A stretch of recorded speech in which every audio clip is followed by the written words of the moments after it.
Check. Hello. Check. Check. Dear comrades, we're going to perform the WFTU anthem now in both Hindi and for the first time in Kannada. Can we check the track, please?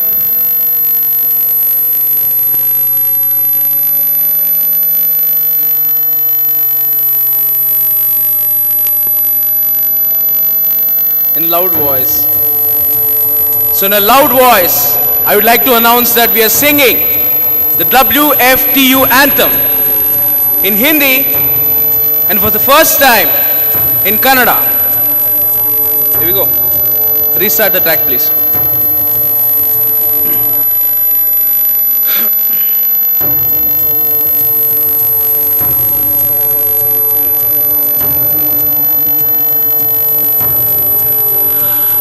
सन 45 में तुम Paris में जन्मे, अब ताड़ की तरह तुम बुलंद हो खड़े।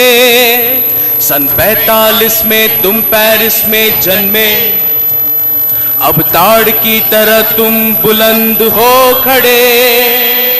दहकते सूरज के तले परछम है लाल हमारा, दुनिया के मजदूरों की एकता बनाया।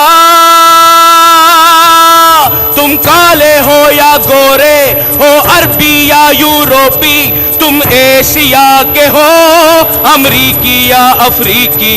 तुम काले हो या गोरे हो, अरबी या यूरोपी, तुम एशिया के हो अमरीकी या अफ्रीकी। इनकलाबी काफिला निकल पड़ा है हर तरफ, ना रोक सके उसे कोई, आंधी हो या कोई बर्फ। तुम्हारे दिल में है जगह हर मजदूर के लिए, तुम जोड़ते हो सबको नए समाज के लिए। तुम्हारे दिल में है जगह हर मजदूर के लिए, तुम जोड़ते हो सबको नए समाज के लिए। पूंजीवाद का नाश हो यही हमारा नारा, साम्राज्यवाद का नाश हो यही हमारा नारा। इनकलाब जिंदाबाद यही हमारा नारा, इनकलाब जिंदाबाद यही हमारा नारा, यही हमारा नारा, यही हमारा नारा।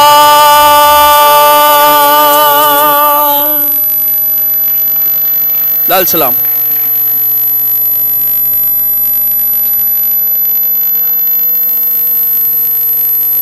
We're going to perform the Kannada version of our anthem. Restart.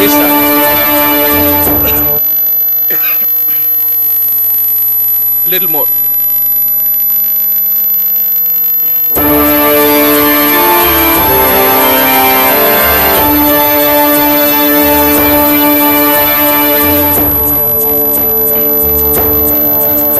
ಸಾವಿರದ 1945 ಪ್ಯಾರಿಸ್ ನಗರದಲ್ಲಿ ಜನಿಸಿದೆ ನೀನು।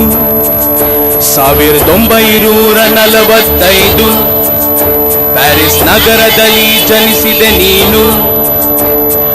ಅಂಬರವ ಚುಂಬಿಸುವ ಮರದಂತೆ ಬೆಳೆದೆ, ದೇಶ ದೇಶದ ಗೆಳೆತನ ನಿನ್ನ ಆಯುಧವೇ। ಲಾ FSM, ಲಾ FSM,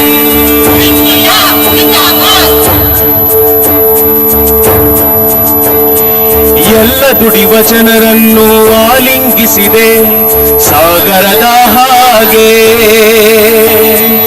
ಏಷ್ಯನರು ಆಫ್ರಿಕನರು ಎಲ್ಲರನ್ನೂ ನೀನು ಒಂದಾಗಿ ಬಿಗಿದೆ। ವರ್ಗದಾಧಾರದಲ್ಲಿ ಸಂಘರ್ಷ ಅದುವೇ ದಿವ್ಯ ಗೀತೆ, ಜಗದ ಉದ್ದಗಲಕ್ಕೂ ಮೊಳಗ ತೊಡಗಿತು ಈ ಕ್ರಾಂತಿ ಗೀತೆ। ಲಾ FSM, ಲಾ FSM,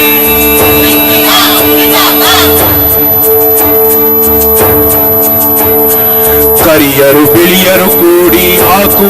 ಸವಾಲು. ವರ್ಗ ಪ್ರಜ್ಞೆಯ ಮೇಲೆ ಮೂಡಲಿ ಹೊಸ ಬದುಕು, ಕರಿಯರು ಬಿಳಿಯರು ಕೂಡಿ ಹಾಕುವೆವು ಸವಾಲು. ವರ್ಗ ಪ್ರಜ್ಞೆಯ ಮೇಲೆ ಮೂಡಲಿ ಹೊಸ ಬದುಕು, ಬಂಡವಾಳವಾದ ಕೊನೆಗೊಳಿಸೋಣ, ಸಾಮ್ರಾಜ್ಯಶಾಹಿಯನ್ನು ಸೋಲಿಸೋಣ. ಬಂಡವಾಳವಾದ ಕೊನೆಗೊಳಿಸೋಣ, ಸಾಮ್ರಾಜ್ಯಶಾಹಿಯನ್ನು ಸೋಲಿಸೋಣ. ಇನ್ಕಲಾಬ್ ಜಿಂದಾಬಾದ್, ಲಾ ಎಫ್ಎಸ್ಎಂ. ಇನ್ಕಲಾಬ್ ಜಿಂದಾಬಾದ್, ಲಾ ಎಫ್ಎಸ್ಎಂ. ಇನ್ಕಲಾಬ್ ಜಿಂದಾಬಾದ್, ಲಾ ಎಫ್ಎಸ್ಎಂ. ಇನ್ಕಲಾಬ್ ಜಿಂದಾಬಾದ್. ಲಾಲ್ ಸಲಾಂ, ಜೈ Bhim.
Comrades, I request the delegates and participants in the inaugural session of the 17th Conference of CITU to please take their seat.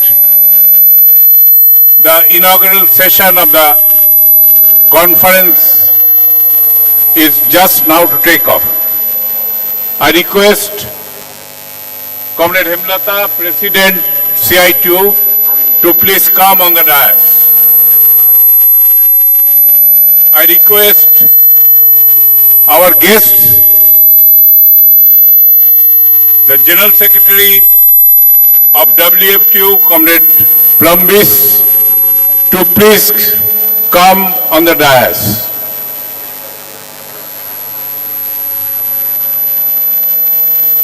I request our guests and brothers from other central trade unions who agreed to grace this inaugural session. Comrade Chandrasekharan from INTUC, Vice President INTUC, to please come on the dais. Comrade K. Somasekhar, has he come? K. Somasekhar, AIA, UTUC. Vice President, Comrade Clifton.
the inaugural session as usual.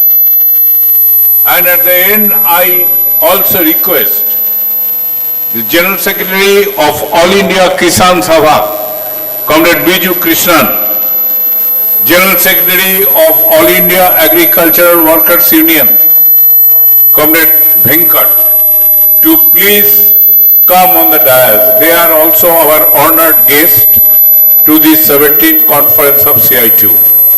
So, Comrade, with this I hand over Comrade Hemlata, President of CITU, to please take over conducting the inaugural session of the conference. Comrade Hemlata.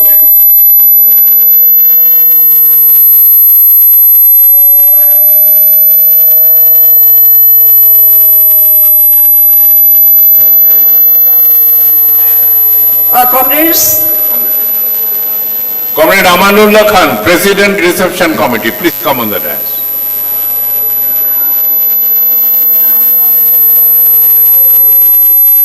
comrades, we will start the inaugural session now. Please settle down.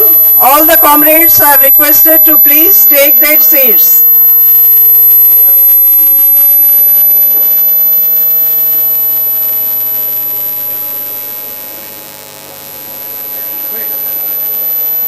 Comrades, all the comrades are requested to please take their seats.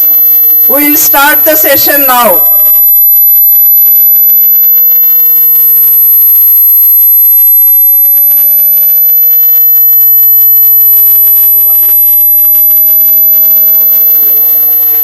Yes, comrades. On behalf of the CITU Secretariat, I welcome all of you to the 17th conference of CITU.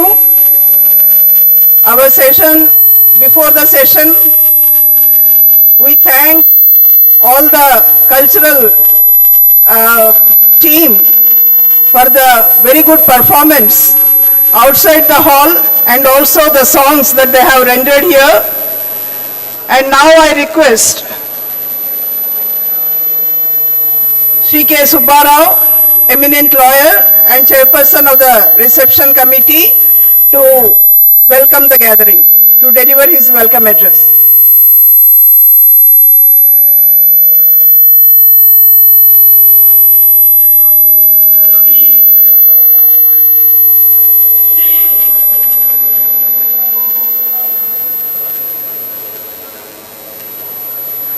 Comrades, why I do not hear any applause at all?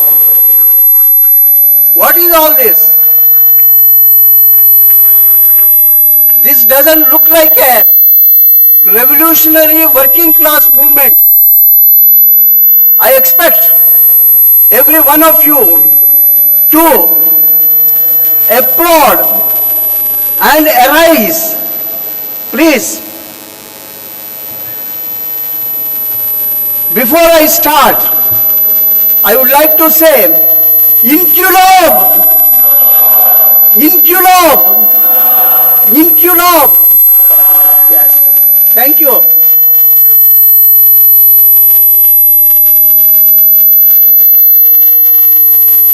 I will now read my written speech. I think it has been distributed to every one of you. It gives, dear comrades, it gives me immense pleasure to welcome you to all the 17th All India Conference of Central Trade Union CITU being held in the city of Bangalore from 18th to 22nd January 2023. I specially extend a warm welcome to Comrade Pambis Christie's General Secretary, World Federation of Trade Unions, President and General Secretary of CITU, and leaders of all the other central trade unions and fraternal trade unions. We consider it a privilege to host the 17th All India Conference of CITU. which is the most active trade union and working class movement with a purpose as laid down by the erstwhile revolutionaries. The guiding factor for any trade union is based on class struggle, which was initiated and propounded by Karl Marx. This is the second All India Conference which the city of Bangalore is hosting. The first was in the year 2005. I am sure a large number of you would have participated in the first conference at Bangalore. So Bangalore is now a new place for you. Still, it is appropriate to narrate briefly the history of Bangalore. Bangalore has a first historical document. I think I am going to skip off the first page.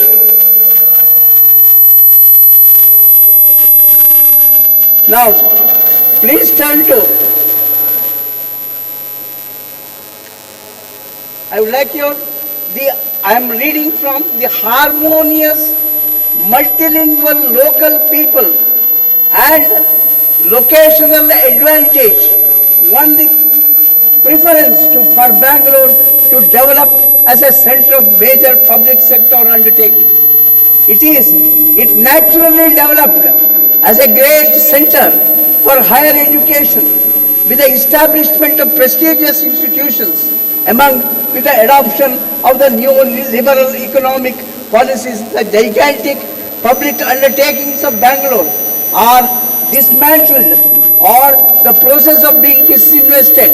However, with the availability of huge skilled labor, Bangalore converted itself as the information technology capital Silicon Valley of India. Today, Bangalore has emerged as one of the fastest growing metropolis of the world, with a population rising from 1 million in 1951 to 13 million now. More than 25 million people are skilled working class in the state of Karnataka. Are among these working class, CITU commands substantial influence. But we have to do much more in uniting the working class, not only in the public sector, but also in the private sector. The working class of Bangalore has to understand the challenges and draw out strategies to successfully meet them. The 17th All India Conference of CITU is meeting at a time when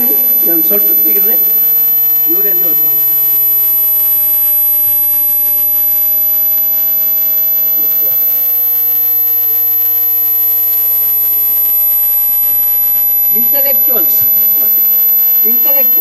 have protested, and their protests have heard throughout the world. The economic crisis has led to unprecedented levels of unemployment, and rising prices are hurting the living standards of the working class.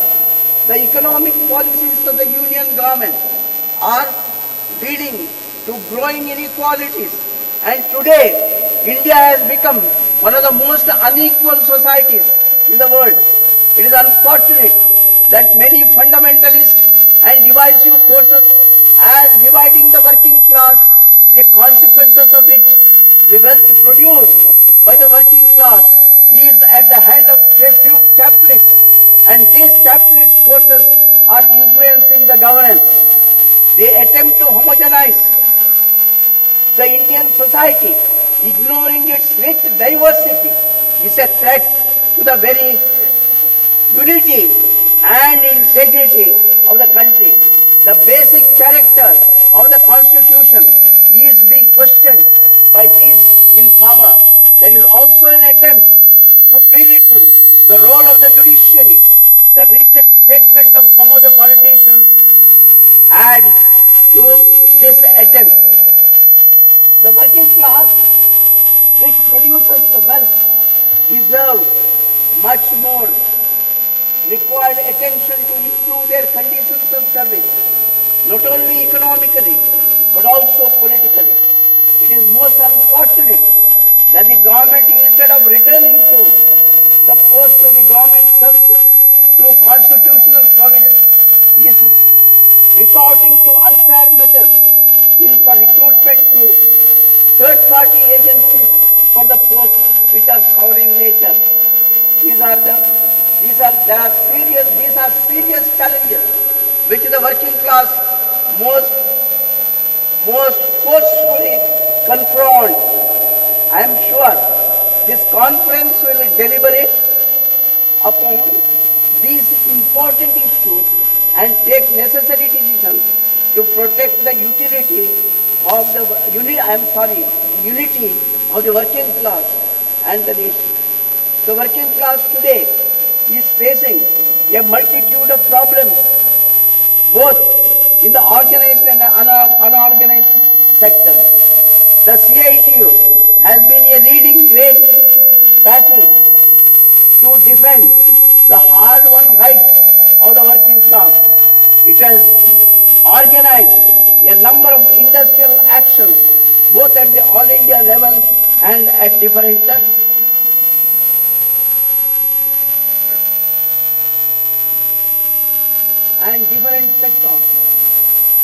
Since the last conference of the year 20, I am confident that CITU will continue to lead the struggle for the dignity of the working class. It is not easy. It is not easy task to organize such a huge conference, and that too in a city like Bangalore. While organizing to conduct the conference, the volunteers and members of the Karnataka State CITU have received huge support from the sections of the working class, albeit some reluctance from the divisive forces. The reception committee has made all efforts to make you comfortable in Bangalore and to facilitate their smooth conduct of the conference. However, I am aware that despite the efforts, there could be some shortcomings. Please bring such shortcomings to the notice of the reception committee. We will make efforts to overcome them. I hope you would appreciate the efforts that we have made. We have put in hand. Extend your cooperation to the smooth conduct of the conference. I once again welcome you to the city of Bangalore, and I am confident that the 17th All India Conference of the CITU will be a glorious success. So and so. Additional part, I have got to, in addition to this, I please request you and please respond that we believe, please, every one of you, please raise your hands. We believe in the working class unity, Zindabad, working class unity, Zindabad. Workers of the world should unite. We will not allow the forces to divide, any forces to divide the working class. Working class includes all toiling masses. All are irrespective of the status of the work. We will not allow the working class to be used as a tool to make them work in manuals or to perform manual scavenging.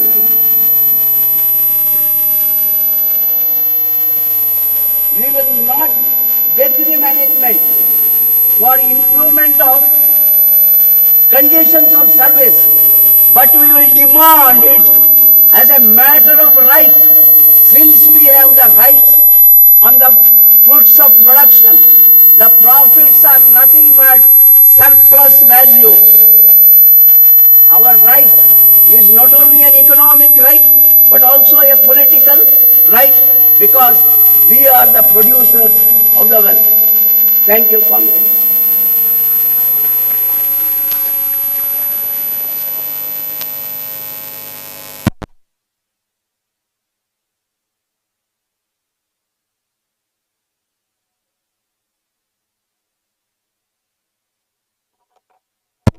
been given the equipment, the headsets for simultaneous translation. So simultaneous translation is going on. All comrades are requested to use their headsets so that they can understand the proceedings in their own language. Channel number is that I'm collecting. The channel number, the details of the channel number in which language will come will be given just now. So comrades, we thank Comrade K. Subbarao for the very encouraging and inspiring welcome address. You know, he is over 90 years, and at this age, he has not only agreed to be the honorary president of the reception committee, and he has extended all support and has come here to deliver the welcome address. We again thank Comrade K. Subbarao. Now I request Comrade Tapan Sen, General Secretary of CITU, to make the introductory remarks.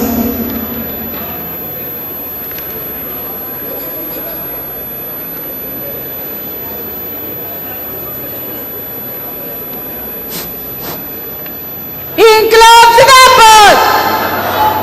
Comrades, CITU Zindabad! comrades, we are the deliberation of the 17th All India Conference of CITU is going to start. In this inaugural session, we are grateful to our honored guest, the General Secretary of World Federation of Trade Union,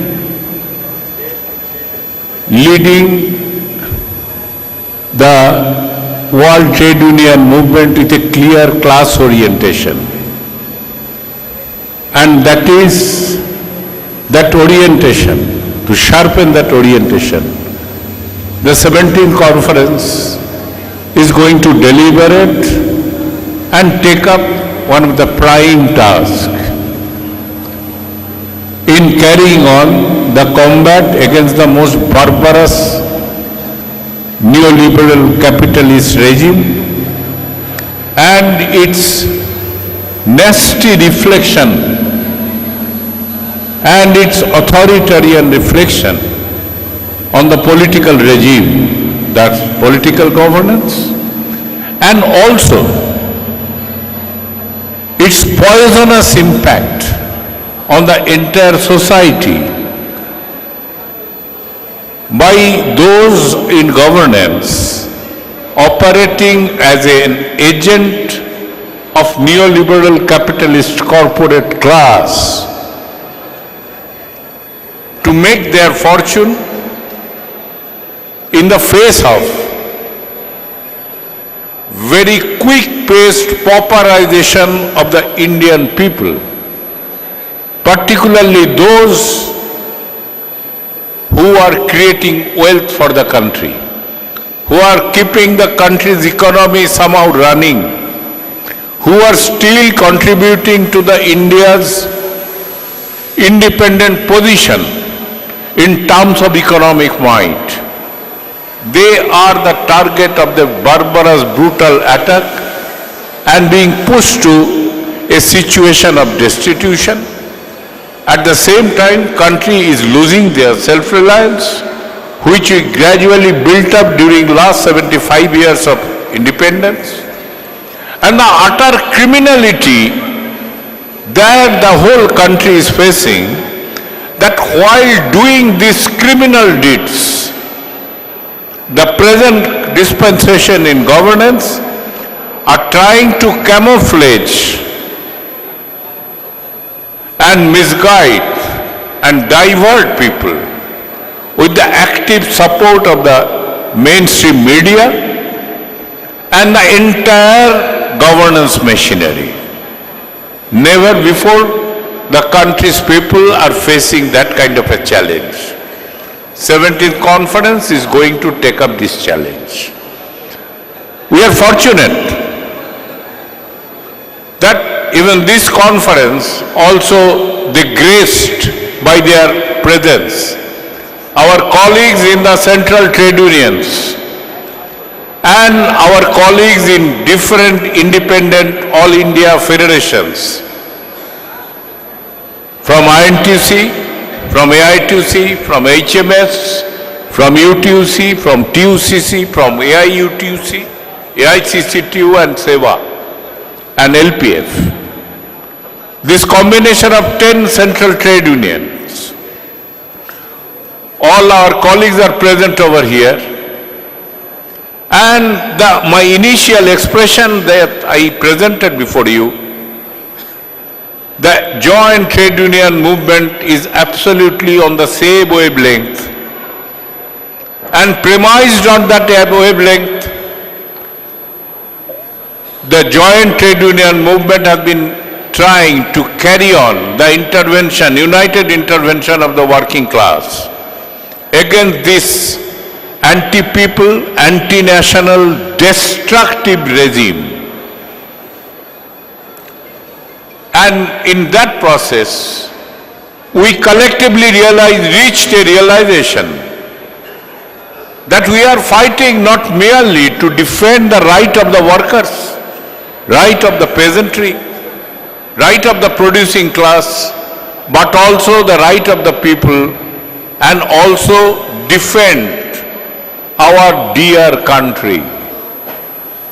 When we are combating an anti-national conspiracy, it is also, the working class is also destined to pilot as a leading force in the society a determined patriotic struggle, and hence the call from our latest two-day strike we have given that we are fighting to save the people and save the nation.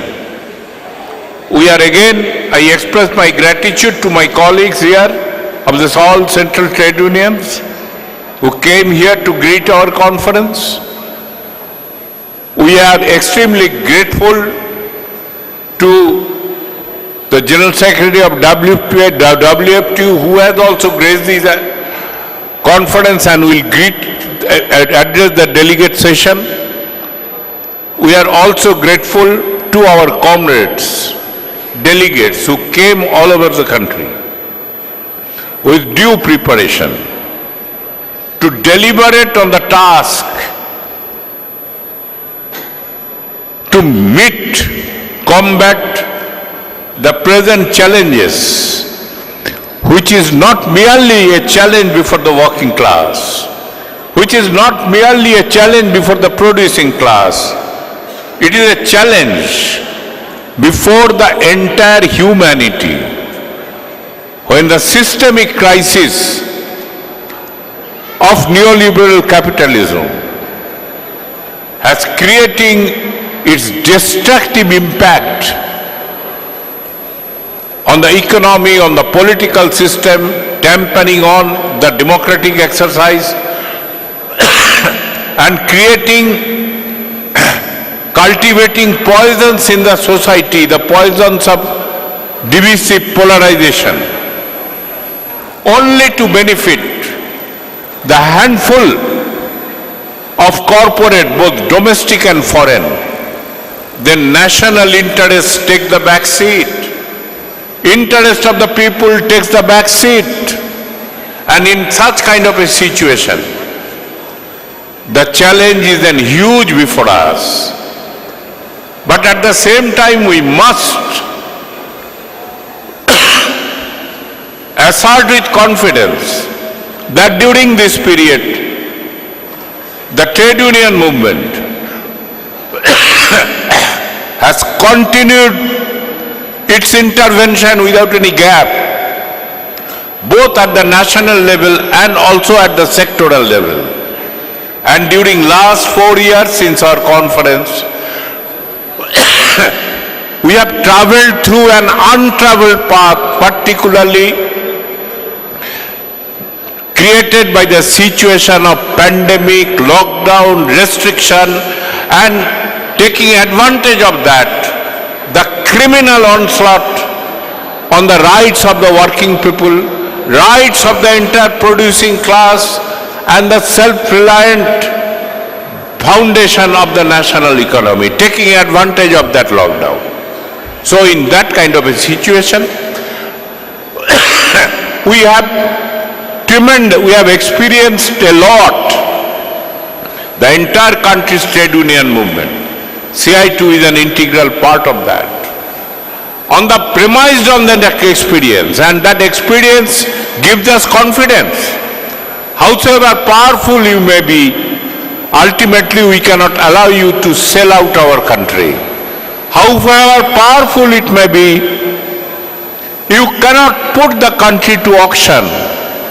Howsoever powerful it may be, your poisonous project of cultivating disruption and division in the society will not finally succeed. People will identify the crimes being committed on the people through their economy management, political management, and societal governance management by the capitalist corporate class and their political agents in the government. They will identify the crime and combat the criminality on the nation. And that's why the clarion call of our struggle is to save the people, save the nation.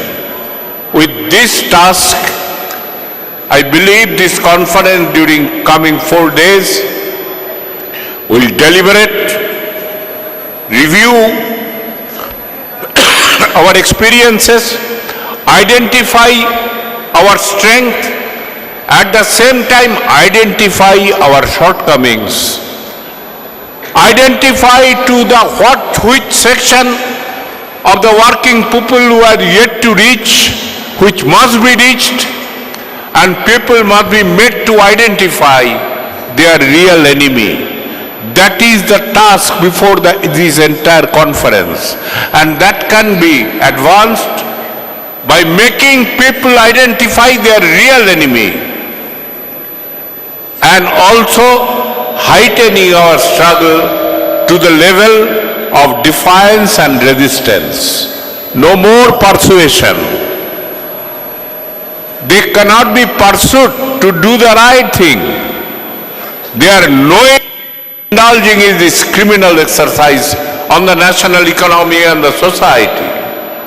So it has to be a defiance and resistance. And our last 4 years of experience says, wherever we defied, wherever we combated, we could make them retreat, be it in the electricity sector, be it in the coal sector, be it in the other sectors of the economy.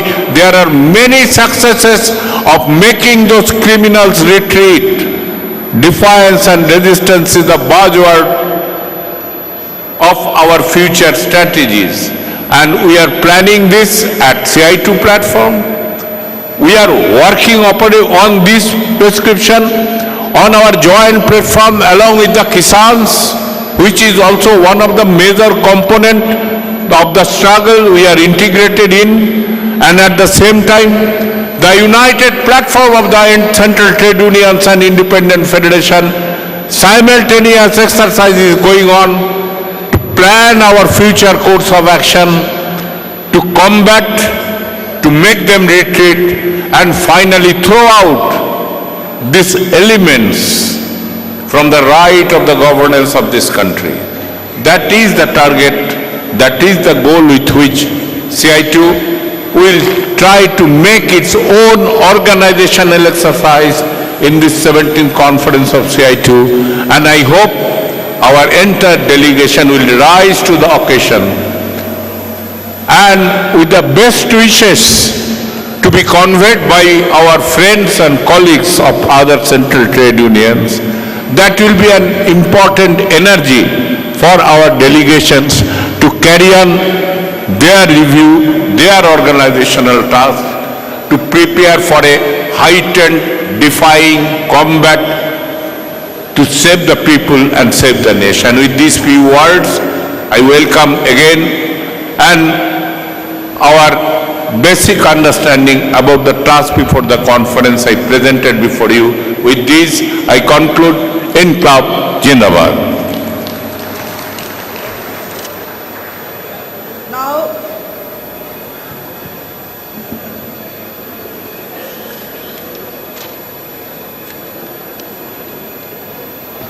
Now, Comrade Devrai will make an announcement related to the simultaneous translation.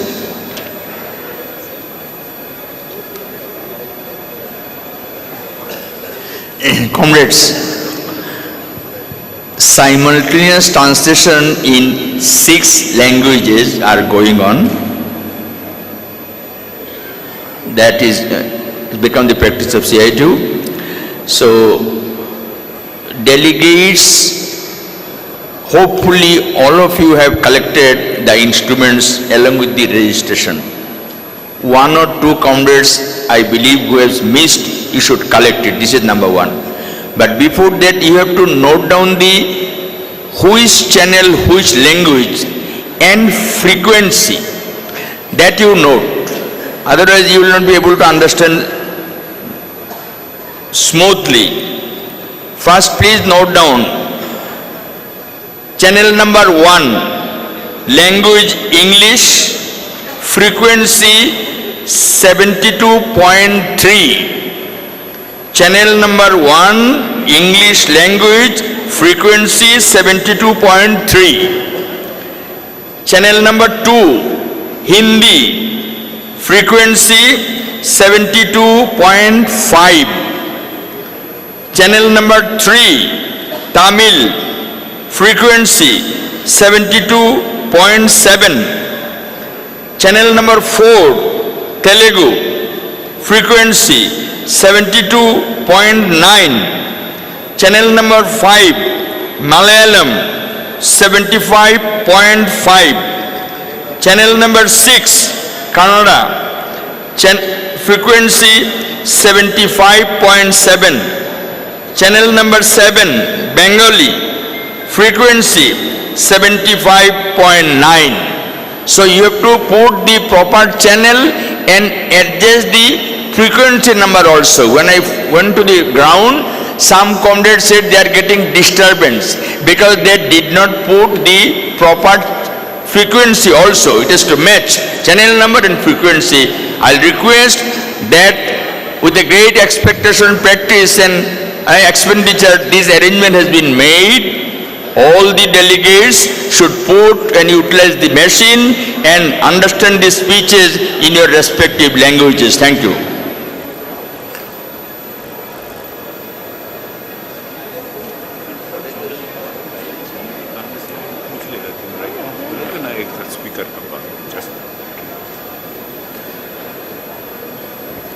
Yes, comrades, as already Tapan has informed, and it has been a regular practice in all our conferences to invite the central trade unions with whom we are working in a joint platform.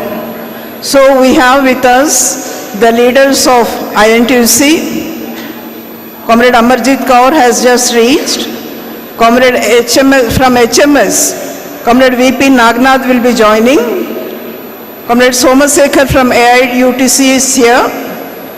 Comrade B. Rajendran Nair from TUCC is also here.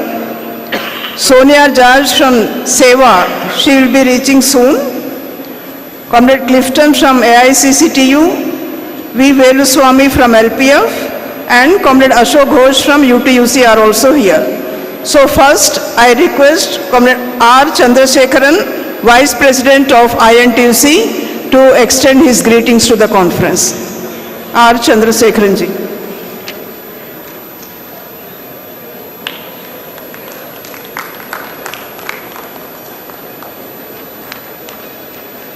Thank you, Madam. The President of the function, Comrade Hemalata, Sri Tabanda, our sister Amarjit Kaur is coming, so I extend my welcome to Sister Amarjit Kaur, leaders on the dais, fraternal delegates, different trade union leaders, my brothers and sisters.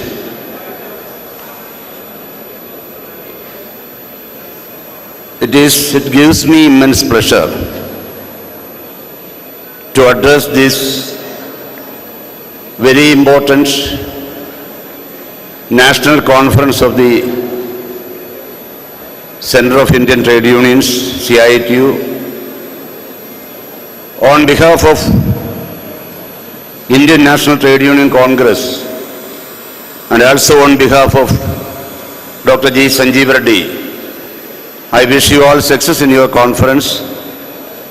Not only the conference, your future endeavors and future struggles which is planned today and other 3-4 days to come. It is very important that the National Conference of the Trade Unions, which is being discussed about the modalities, future plan of agitations, and for that moment, we consider it is very important that the CITU conference gives maximum support for the total trade union movement in the country. Comrade Taban is our elder brother. We always look at him and his team to deliver very strong platform to support the trade union struggles in the country.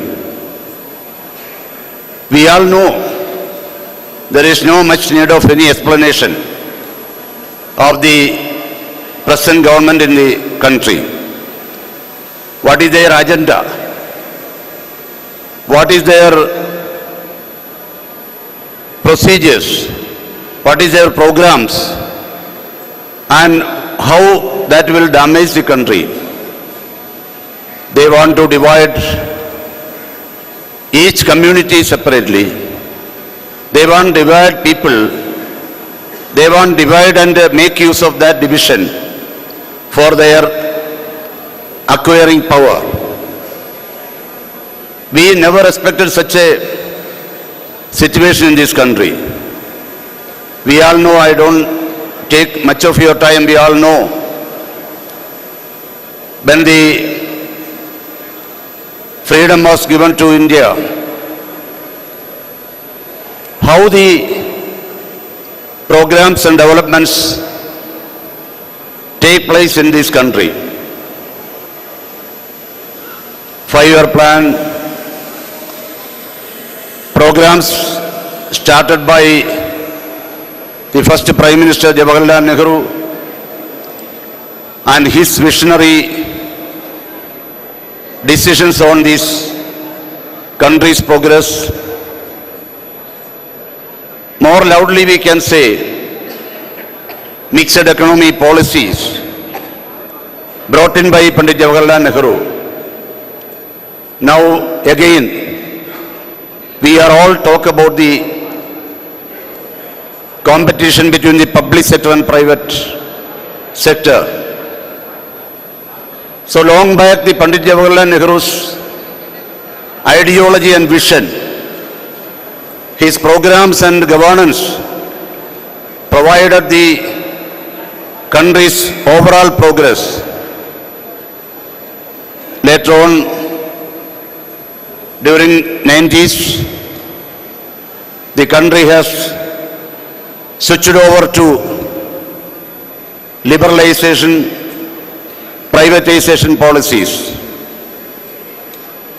We may differ each other, whether that change was good or bad.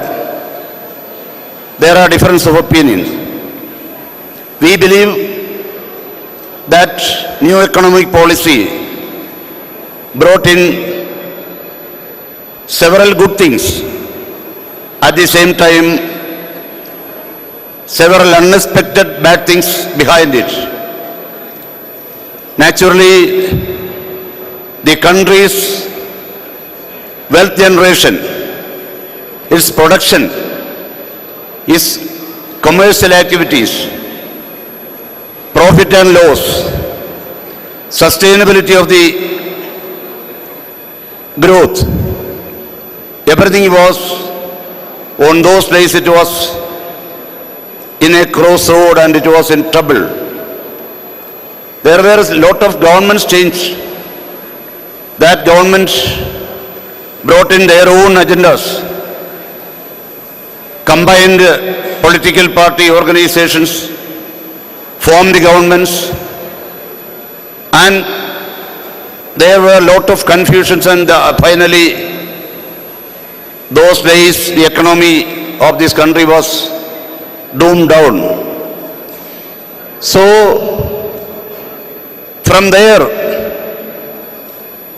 the struggles which has been carried out by different political parties, that has reached the present situation of the political arena of this country. Unfortunately, the progress that has been made by this country by different governments has been now under serious threat. Now the communal division takes place. Overall progress and unity of the people of this nation is under severe threat. So there needs a total relook into the activities, in the affairs, in the ongoing governance of this country. For that, we are struggling for getting the trade unions together. We are struggling for getting all workers bring to a common platform to oppose the anti-national, anti-labor policies of the Narendra Modi government.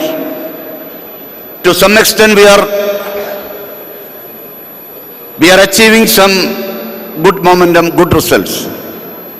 But at the same time, the core sectors in the country has been totally scheduled for privatization. Big industries, insurance sector, financial sector, all the sectors are under serious problems faced. What is the agenda of the government? Nobody knows, including the Bharatiya Mazdoor Sangh. They are not agreeing with the policies of the government to some extent. They oppose the programs brought in by the Modi government. They are also very strongly criticize the government. But this government go ahead with their private agendas. They want to take India into a different economy, different power, where the Hindu communities are the only communities which can be in the forefront for governance. It is quite dangerous. The trade union workers have no community at all. We have only one community. That is in India, only one community, that is the working class community. There is no other community. For that, we have started our joint trade union movement in the country for last more than 10-11 years. But we are not totally achieving our goals because we are not able to stop the entire transport system. We are not able to bring Indian railways into mainstream of struggles. We are not able to do other major sectors to come together to put forward in the work stoppage and national strikes. So that shows, though we are mobilizing our workforce in a common platform, the impact, financial impacts are there, we know that. But who cares the financial impact? The central government will never care about the financial impact and problems of the people. The impact on the struggles, 1 day strike, 2 day strike, this strike is not giving an impact on the common life, common people life. That also we are struggling. We are in constant contacts with those unions also, those federations. What is the future ahead? There has to be some understanding, some sort of consensus between the trade unions and their political organizations. Slowly it is coming out, but still lot of differences are cropped up. Unless until all the trade unions, including BMS, all the federations, all the political organizations come together to fight it out, to bring this Modi government, communal government down, I am doubtful to get into the full benefit of our unity struggle. We know the limitations of the international forums. I can see world leaders sitting on the dais. But the international trade union organization, ILO, ICFTU, ITUC, WTF, all these organizations has got their own limitations to come and perform. I was in the ILO governing body for about 7 years. What is their approach? What is their decision-making system?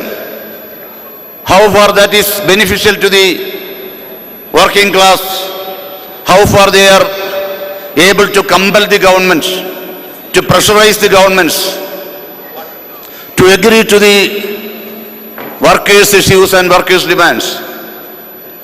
So the entire system has to be totally revamped, and now the prices are going up. Our export-import ratio is coming down. India is facing acute financial problems.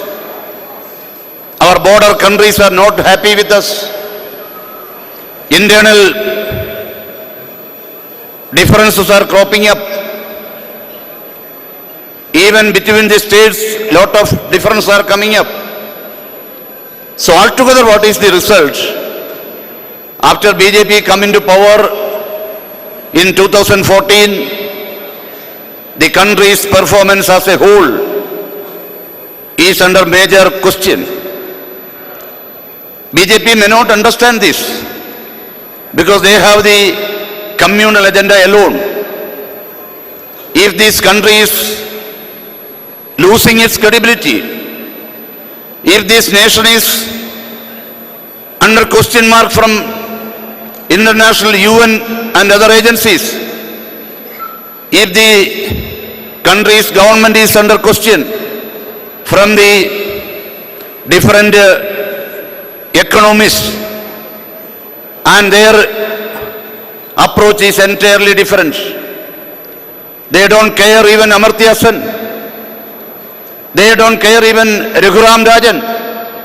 They don't care the best performers of the financial sector in the world. They go accordingly. They want to put new slogans. They want to divide the people. only because of their division, they can continue their power in the country. That is their thinking. Anyway, this is a very critical situation. When we discuss our national conference, INTUC is going to have the plenary session on February 22nd and 23rd. There are lot of discussions take place. In that discussions, I want to declare here that at any cost, we want to continue this labor unity and workers unity, trade union unity. In whatever differences here and there is there, we have to sort out the difference and go and little more aggressive way.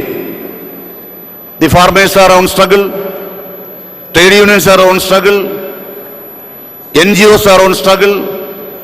All the sectors in this country are on struggle to safeguard the benefits already achieved. Everybody is struggling to protect the benefit achieved. Instead of getting more and more, we are now struggling for protecting the benefit achieved. So, under this situation, I once again appeal to all comrades here to have more serious look into the unity of trade unions and also to consider more political consensus to down these governments and safeguard the interests of the working class of this country. With these few words, I am quite happy Dr. Sanjeev Reddy was not able to come. He directed me to come here, and I always very happy to address the CITU conference. My very close association with Dr. Pandey and several other senior leaders in the CITU fold, we want to continue this brotherhood relationship, and also we hope better future for the working class in this country. Thank you. I again express my gratitude and sincere appreciation for this very historic conference at Bangalore by CITU in its 17th national conference. I again congratulate you. Thank you. Jai Hind. We thank Chandrasekharan ji for his greetings. Now I request Comrade Tapan, our General Secretary, to present a memento to Chandrasekharan ji. Thank you.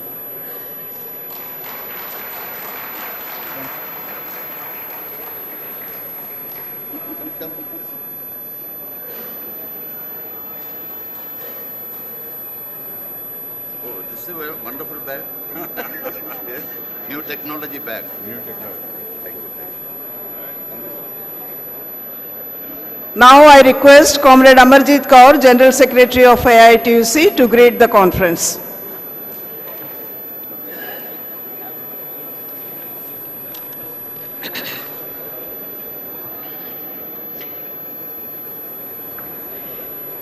Comrade Chair of the session, the whole leadership of C2 sitting on the dais, my dear friends and comrades from other central trade unions,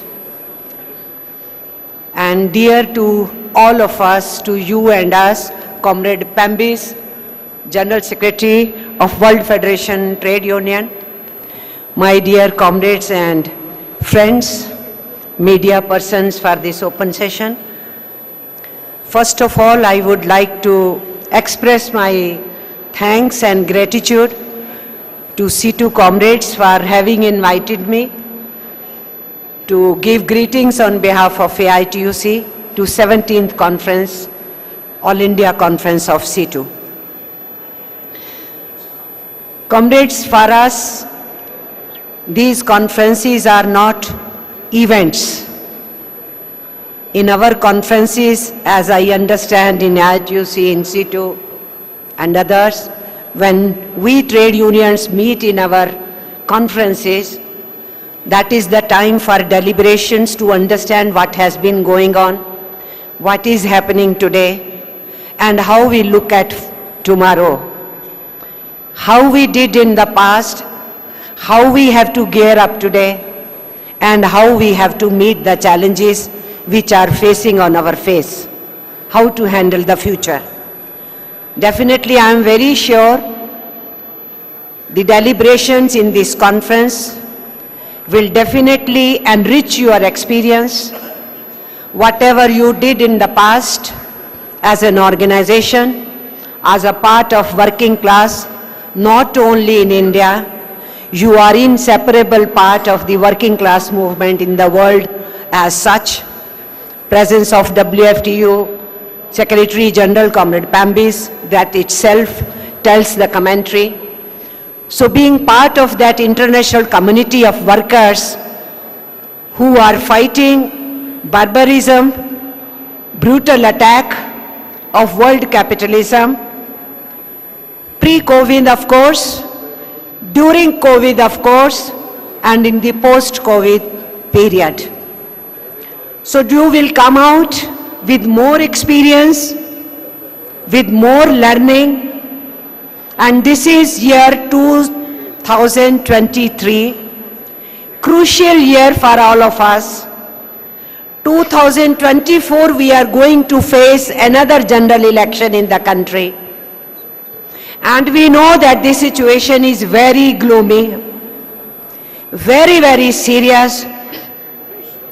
Never before in our country we were on crossroads as we are today. In India we faced difficulties in various decades, in various situations. But under Modi regime, RSS BJP regime, India's freedom is threatened, sovereignty is threatened, unity, integrity is threatened, way of living together in peace and harmony is threatened, and the bread and butter of all those who are working, producing wealth, engaged in manufacture, in production activity or in service activities, they are being put into testing times, their living standards reducing, jobs reducing, wages getting depressed, occupational safety being compromised. In every way, the working people of our country are in the receiving end.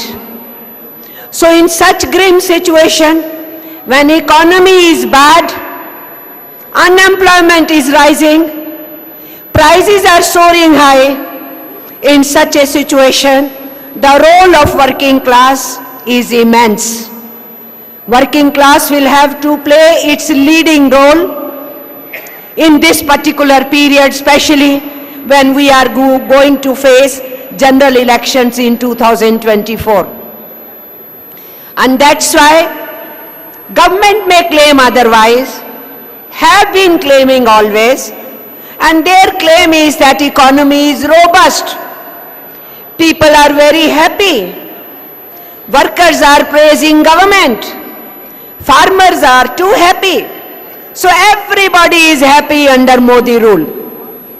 And now with those so-called chairmanship of G20, they want to tell the world India is robust economy, a great economy with all solutions of problems. But we know the reality.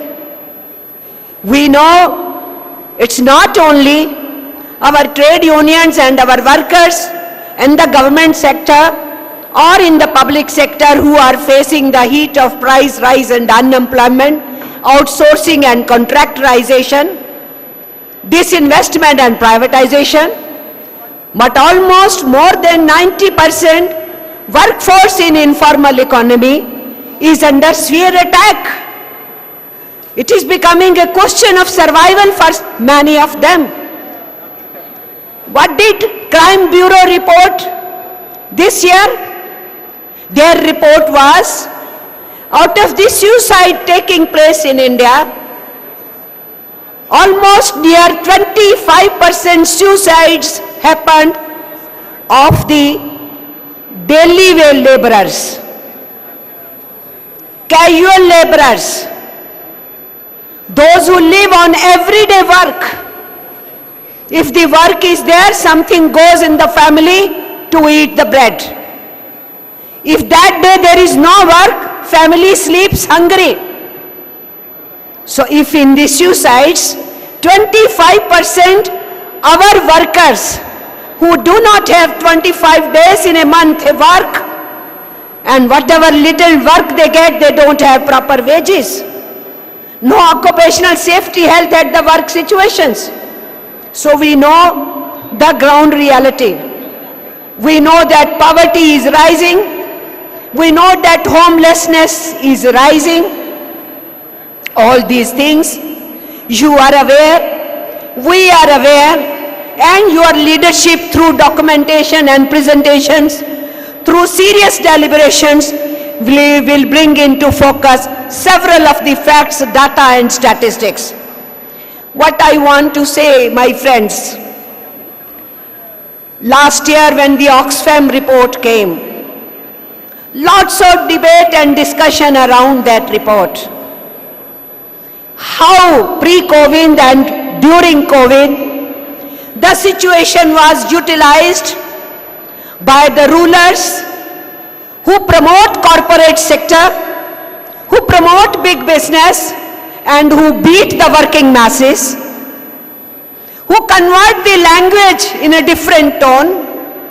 We, the workers who are wealth producers, we are termed as parasites, and those who earn because of their policies huge profits, cutthroat competition and huge profit, increase their wealth, accumulation of wealth happens. Our government, our Prime Minister, Mr. Narendra Modi says, they are the wealth producers. Those who are looting our work, looting our labor, looting the common masses, taking from the pockets of the poor downtrodden, filling the coffers of the high top echelons. Those top echelons who are looters, they are termed as wealth producers. Languages are manipulated. Definitions are being changed. Whole of understanding of political economy is being made topsy-turvy. In such a situation, when we were debating that Oxfam report, it told us that 102 billionaires increased to 142 billionaires in 1 year of lockdown period. And what is the report today of Oxfam? From that 102 billionaires, crorepati, kharapati, it is not 142. Now it is 166. This is the latest Oxfam report. So billionaires are rising and poor are increasing in number. Accumulation of wealth in the hands of few, inequality, gaps rising, and this report says, from the previous report up till this report, that gap has further deepened. When in 2018, the 50% below year population was having about 13% of wealth at their disposal. Today's report says, which is printed just 3 days ago, it says, no, the share of wealth in the hands of 50% lowest population of our country is only 3%. So there is no improvement is deterioration, child labor on rise, unemployment on rise, gaps on rise, and the wealth from the poor people going into the coffers of rich and affluent. In that background, it's horrifying that 1% of top population is owning 40.5% wealth in the country.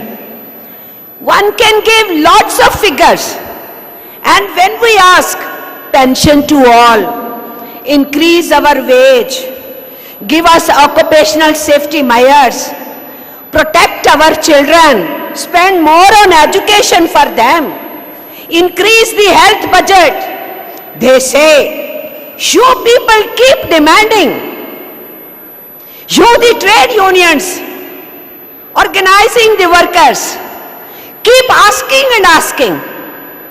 From where? From where the taxpayers' money should be distributed as doles to you? Is it the truth? This is not the truth. Every one of our workers, even the worker who committed suicide because there is no food at home, was also paying tax. There is a system of direct tax, there is a system of indirect tax, and indirect tax is many times more than the direct tax. The rich and affluent and the middle classes, they come in the direct tax category, and all our people, whole population, including our unorganized workers, everybody is covered under indirect tax. And we pay almost 80% of the total revenue collection in this country. And they tell us on our face, why are you asking increase Manrega days? Why are you asking minimum wage should be increased? From where the government will give pension to all? We have nothing. This is how the government responds. Today I want to say, what is this Oxfam report telling? Just imagine, 64% of the total collection of GST has come from the lowest 50% population of our country. And that lowest 50% population is informal economy worker or a poor farmer, marginal farmer. And how much GST is paid by the big corporate houses? The top 10%, including corporates and little less, 10% of that population has shared. How much? Much less. Rather, I should say, top 4% population, their GST contribution is only 10%. And then they make the state governments to beg before them, pay our share, and the center will not listen to. We know these ground realities, and many more exposures are coming. Lots of data and statistics proves what we have been telling. We, the trade unions, have been continuously telling. There is no dearth of money to answer to our questions and to our demands, and covering everybody under pension, raising the minimum wage according to the International Indian Labour Conference, 15th Indian Labour Conference. All those possibilities are there. But the government has always been on denial mode. That's why, my friends, I don't want to take too much of your time. You have several speakers who will be addressing this open session. All these 5 days you will be debating. But I just want to repeat what we all witnessed, that how COVID-19 period, lockdown period, and sometimes lockdown, then unlock, then again lockdown, that whole 2 years of period was hell for us. And that was the period used by Narendra Modi government to attack the farmers with 3 farm laws. That was the period to impose labor codes on us, to take away our rights, for which our predecessors fought for 150 years? Should we not be angry? Should we not be prepared to take headlong this government? That is the time they used for merger of banks, talking of privatization of banks, attacking our railways, our petroleum, our ports, our airports, every sector including electricity, every sector put under attack on this privatization plea. National monetization pipeline brought during that period to take away all of our infrastructure creation to be handed over to the corporate sector. So I am not surprised what I heard from Mr. Dhinkar, Vice President of India. I am not surprised what 5 days ago Shri Mohan Bhagwat of RSS said. I am not surprised. They have nothing to offer us on platter. They can't claim anything. How much employment? How much control on price rise? How much to the workers? What about pension? They have nothing to tell us. On every front they have failed. So on the one hand side, we have to utilize this whole year, campaigning, mobilizing, agitating, making awareness of our working masses, through them to the common masses, and going and telling them, look at the real face of this regime. And this regime has no right to stay in the power in 2024. We have to prepare that. But as because they know very well, they have nothing to offer, they have nothing to tell how much is accomplished of the promises made in 2014 or in 2019. 5 days ago I was reading Sita Raman. She said we were committed for double earning of the farmer. It is going to happen. I don't know when it is going to happen. Farmers have shown their anger. They sat for 13 months on the borders of Delhi. Working class stood with them. All central trade unions were in solidarity with them. All that we accomplished. And our farmers showed their fighting spirit also. But now, as I am saying, our agenda is very clear. We will be moving ahead. And 30th January is the date chosen by the central trade unions for a national convention of workers. And in that national convention of workers, the kind of agenda we are going to finalize, we had preliminary discussion on 14 January. On 24 January, central trade unions will be meeting again. And we will give final shape to our program. And from that National Convention of Workers on 30th January, that is the time we are not going to sit quietly. Every one of us, under our banners, our union members or our central trade union banners, we will have to be putting up the battle. But I remind you, what Vice President of India has said and what Mohan Bhagwat has said, I want to repeat here. They have set their election agenda. That's why it is very, very important for the working class. Keeping our unity, keeping unity of our masses, valuing the democratic secular values, core values of Indian Constitution, moving ahead as Indian citizens, rural and urban, to fight for our nation, to fight for our people, to fight to save Indian Constitution's core values. It becomes important. What did Dinkar say? I don't know. He is Dinakar or Dinkar? Dhankar. He is Dhankar, Vice President of India. Those sitting here from Bengal know that he was governor there. And what was his role as a governor there? He has been awarded with becoming a vice president of India. What did he say? Every instrument of the government we know Modi government has played with, skewed it.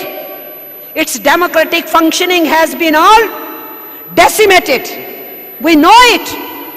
Every instrument is being used against opposition, against trade unions, against farmers' movement, against intellectuals, against students, against artists, all sections of society, and the human rights activists, those who fight for SCs and STs. Every instrument is used. And now they have not spared even judiciary.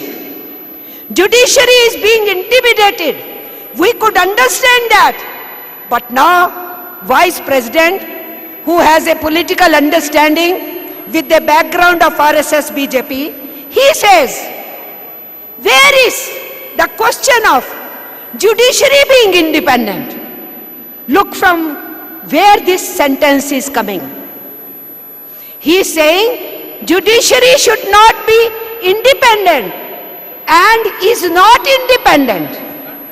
That means judiciary is also another arm of the government. This is the understanding of RSS BJP rulers. Second thing he said, not only this, he also said, why the people are talking of basic values and basic structure of Indian Constitution, core values and basic structure. So he says, there is nothing like basic structure and core values of Indian Constitution. You can change the Constitution when you want to. So we have not been saying that amendments in Constitution can't be brought. But we have been saying preamble of the Constitution and the fundamental rights of the Constitution cannot be touched upon. And the big bench of Supreme Court has already ruled on this. If Vice President of India with a political background says this sentence, it has a very serious meaning. It means if they come to the power in 2024, they will simply be smashing Indian Constitution. Secular democracy will have no meaning.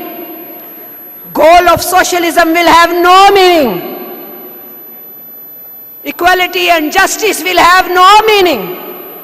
Social justice will have no meaning. Because they will tamper with the Constitution, rather they will change the Constitution. So the agenda is set. Agenda is on whatever our freedom fighters fought and got for India, the Indian Constitution, which gave us all those values which we wanted, for which Indian trade unions fought for. The second statement is of Mohan Bhagwat. What did he say? 1000 साल के बाद हिंदू जागा है. लाजमी बात है, हिंदू जागा है तो थोड़ा गुस्से में होगा, क्योंकि अभी जागा है ना. वो जागा है, इधर उधर देखेगा, करवट लेगा, फिर उठेगा, फिर मेरे साथ अन्याय हुआ, 1000 बरस मुझे लड़ना है. What is this nonsense statement? It's not a nonsense statement, my comrades. It's a very calculated statement to tell the nation and his bhaktas that the election should be fought once again on hatred, on polarization, on Hindu-Muslim discourse, because Modi government failed on all aspects. Now only use this communal card, hatred card, to win another election. That's why we have to understand what is our path. We have to understand how they are going to counter our path. And it's a battle, do and die battle. And we, trade unions, chose 30th January very wisely.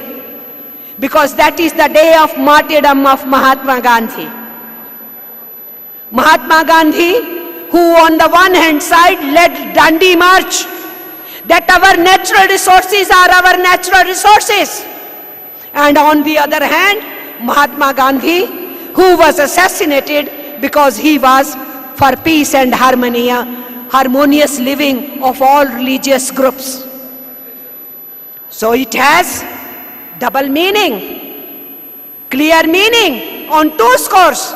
And we, the working class, carrying forward the unity of our masses, fighting the assassinators of Mahatma Gandhi, those who are using him as a symbol for Swachh Bharat. Slowly and slowly his face is gone, only his spectacles remain, and one day those spectacles will also be gone from there. They use every situation just to enhance themselves. So we should know it. Who are ruling? We should know who we are. We should know what is their program. We know what is our program. So the battle lines are very clear. I came here just to express and share how ARTUC is feeling about, and knows very well our C2 comrades will be seriously deliberating all those issues. Your documents will be full of wisdom. Even after going back from your conference, those documents will be so useful for us and for you for the campaign in future. So I'm very confident that the 17th conference of C2 will be landmark. Our 42nd conference in Allah Puja, we came with clear understanding. We have to mobilize masses to create an environment to throw this regime out of power in 2024. And I am very sure you comrades will definitely be discussing and debating about and coming out with a fitting slogan from your All India Conference. And here, in the end, comrades, I know at present the labor codes are not implemented. Our collective bargaining is under challenge if these labor codes are implemented. So it is not only economic benefits of our people, the policies of the nation for poor people and common people, which is our agenda. Our agenda is also the labor codes. Serious agenda with us. If they come to power, no trade unions. The way you are able to organize now, no rights will remain there. We will be thrown back into British era. So we have nothing to lose but our chains. That's what we have been telling when we organize the workers.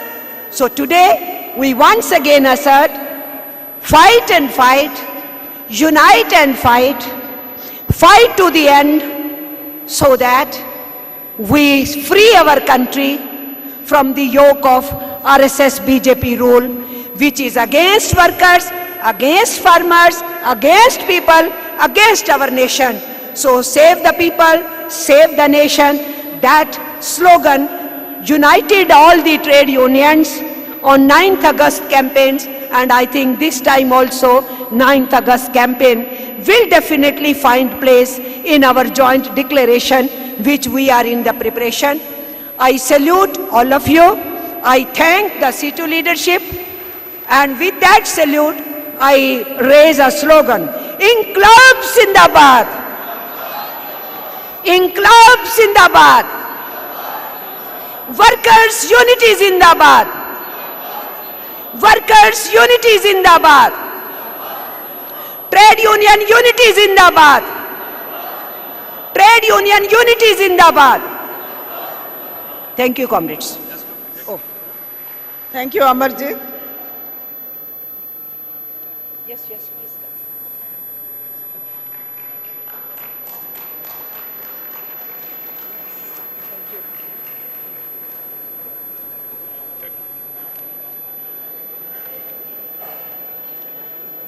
Before I invite the next speaker, I very humbly request all the speakers, because of the time constraints and the very tight schedule that we have, and some of the colleagues have also to leave because they have booked their tickets. Keeping in all these things in mind, I very humbly request the speakers to limit their greetings to 7 to 10 minutes. We are very sorry, but because of the constraint of the time, we are compelled to do that. So next speaker, VP Nagnath from HMS. He is the General Secretary of the Karnataka State Committee of HMS.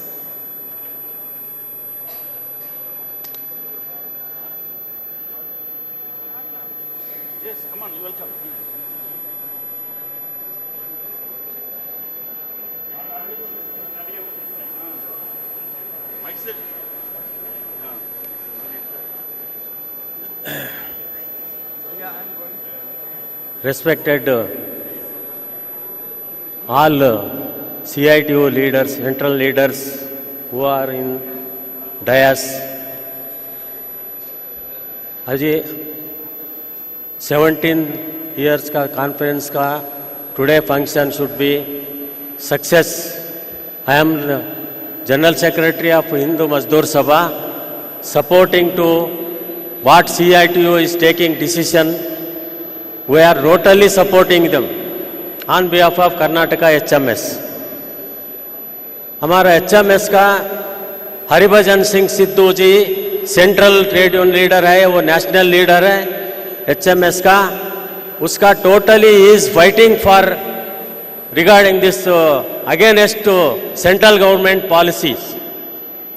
अभी central government का policy जो कर रहा है मोदी साहब ने, अभी 2014 से ये गवर्नमेंट आने के बाद हमारा ट्रेड यूनियन लोगों का कोई काम नहीं हो रहा है.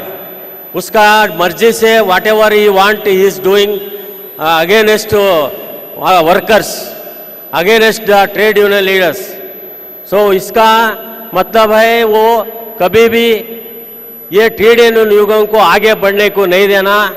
वन मैन शो हो गया है, अभी वन मैन शो चल रहा है. इसलिए हम लोग सभी इकट्ठे होके जॉइंट ट्रेड यूनियन सभी लोग मिलके हम लड़ने का है आगे. अभी तो मोदी ने कितना क्रिएट कर रहे जीएसटी का, वो ईपीएफओ का प्रॉब्लम क्या है, वो सभी शेयर अमाउंट को डाल रहा है, पीएफ का अमाउंट लेके जाके. और दूसरा जो वर्कर्स का डिमांड्स है वो अभी 44 इसका पॉलिसी को ओनली 4 में जमा हो गया है. और किसानों का 1 साल 2 महीने तक उसका स्ट्राइक करते गए. लास्ट में बिकॉज ऑफ वो इलेक्शन पर्पस के उसका प्रॉब्लम सॉल्व कर दिया 3 लोगों को.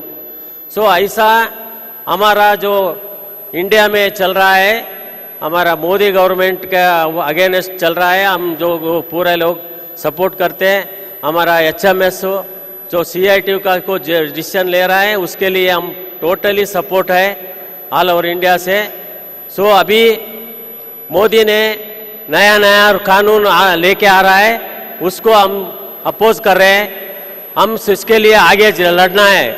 एवरी ईयर प्रति एक साल को हमें 2 दिन का ऑल ओवर इंडिया का स्ट्राइक कर रहे हैं. 2016 से चल रहा है. 2 दिन दिल्ली में पार्लियामेंट रोड में हम जो 1 लाख लोग स्ट्राइक कर दिए, ऑल ट्रेड यूनियन वाले. टोटल एवरी 8 स्टेट वाले 1 लाख लोग वो स्ट्राइक करे. लेकिन वो किसी पेपर में नहीं आया, कोई टीवी में नहीं आया. वो भी सभी बंद करके उसको वैसा चला रहा है. सो इसलिए मैं हमारा रिक्वेस्ट इतना है HMS से, सभी मिलके आगे बड़ा स्ट्राइक करना पड़ता है. वो 1 दिन का स्ट्राइक नहीं होता है. वो जैसे किसान लोगों कैसे करे हम वो लोग वैसा ही हमारा ऑल ट्रेड यूनियन वाले मिलके सभी वर्कर्स का डिमांड के लिए करना पड़ता है। रिगार्डिंग फैमिली पेंशन स्कीम, अभी रेलवे का हमारा HMS का अफिलेटेड यूनियन है, हुबड़ी में कर दिया है, उनका भी डिमांड था ओल्ड पेंशन करने के लिए, उसके बारे में कोई बात नहीं है। ऐसा जो नया पेंशन स्कीम करा है वो इसको कोई पेंशनर्स को बेनिफिट नहीं होता after retirement. So many demands वो अभी कर रहा है, इसलिए हमें जो लड़ना है इसके लिए सभी मिल के करना है। आज का जो 17 इयर्स का जो CITU का ये सेमिनार चल रहा है उसको हम सपोर्ट करें, उसको सक्सेस होना है। जो ऐसा ही हमारा सपोर्ट है बोल के मैं ये दो बात करके खत्म करता हूँ। Thank you very much.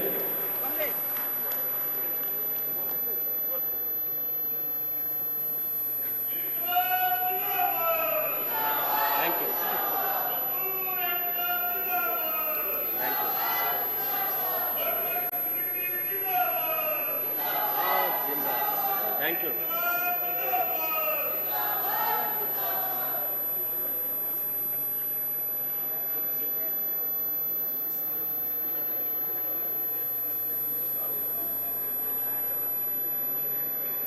Now I will request Comrade K. Somasekhar, Vice President of AIUTUC, to greet the conference. Comrade Somasekhar.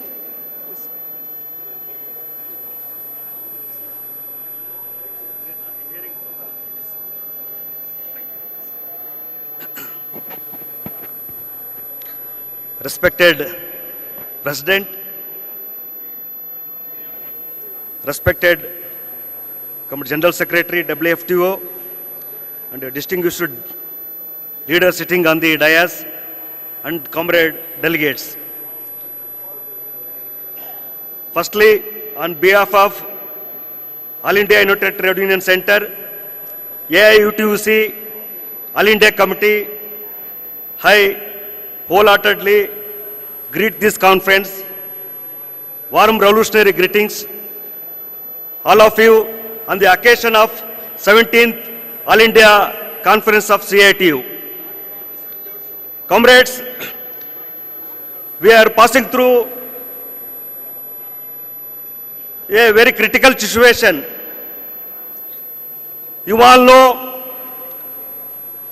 how working class is attacked by this central government. Recently, one after another, anti-workers measures are taken by the central government. This capitalist system is crisis-ridden system. It is a dying system. What we can expect from this system? This fascist government, it has unleashed the attack on trade union rights, hard-won rights. So here we have to seriously think over how to resist these anti-workers measures, policies taken by the central government. Comrades, you know, after the introduction of this globalization, privatization and liberalization policy, what is happening in our country? All public sectors, they are being privatized. Bank, insurance, railway, even electricity, education, health, everything is privatized. In whose interest this privatization policy are being introduced? We know it is in the interest of monopoly houses, in the interest of corporate companies. They want profit, they want market now. So easing of doing business, all these policies are introduced. And we know that 29 labor acts have been amended and passed in the parliament as 4 labor codes without discussing with any trade union leaders. without any consultation with the stakeholders. Is there any democracy in our country? No, comrades, it is a fascist government, out and out fascist government. Not only in our country, throughout the world we are seeing this. When capitalism came, when it was progressive, then it upheld the freedom, liberty, fraternity. Now this system is collapsing, dying. So comrades, we have to organize, we have to think over. Of course, central 10 trade unions, we are unitedly building nationwide workers' struggle against these policies. But here, I request, please ponder over this question. Glorious historic peasants' movement we have seen. 700 peasants, they gave their life against the black acts of agricultural privatization, what Modi has brought. They fought it like anything because of their struggle, united struggle, brave struggle. Ultimately, government has to withdraw those black acts. Here we have to think over seriously. I am requesting you. Why we are not able to organize such a militant mass movement? We are supposed to organize such a movement. It is very much required. It is need of the hour. After the COVID, how workers, peasants, common people are being looted, exploited. Situation is very horrible. Life has become suffocating, miserable. Adani, Ambani, Tata, Birla, their profit is increased hourly, daily. Within a year, last year, Adani, his profit has increased 46%. Only 5% of this industrialists, they are controlling 60% wealth of this country. So by this we can understand how the central government is looting, exploiting, and whose interest it is protecting. Poverty is rising, unemployment is rising, highest in the country. Price rise, inflation. So in this background, we have to think seriously. So need of the hour is a massive militant movement, uncompromising struggle. Workers can change the world. But before that, they have to change themselves. Need of the hour is we have to change ourselves first. We know from the teachings of Comrade Lenin, within this capitalist system, worker is a wage slave. What can he expect? At best, some economic demands, not exploitation. So exploitation, oppression, suppression is the rule of this capitalist system. Globalization, liberalization means it is ruthless exploitation, cruel exploitation. How so-called these democratic governments behaved in time of COVID. Migrant workers, contract workers, unlicensed workers, how much they suffered. So this is the condition. Recently in Maharashtra, electricity employees, 32 organizations, they gave 72 hours strike call against the electricity of privatization. It became very successful, glorious, because of their united fight against the Maharashtra government. Maharashtra government requested Madhya Pradesh employees in this strike, but Madhya Pradesh employees, they refused to serve in Maharashtra. They supported workers' employees strike. So comrades, we have to move forward. Need of the hour is we have to sacrifice. A militant mass movement is required. I earnestly appeal you all, please think over. Surely you will discuss, deliberate on burning issues of our working class facing today.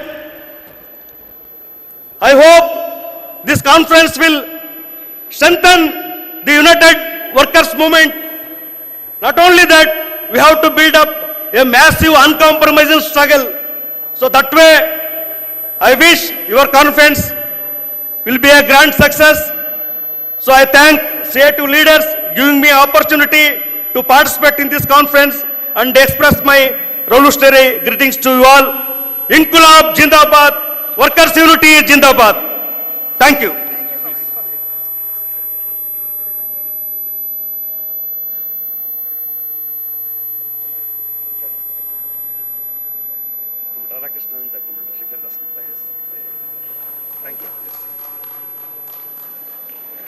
Comrades, now our honorary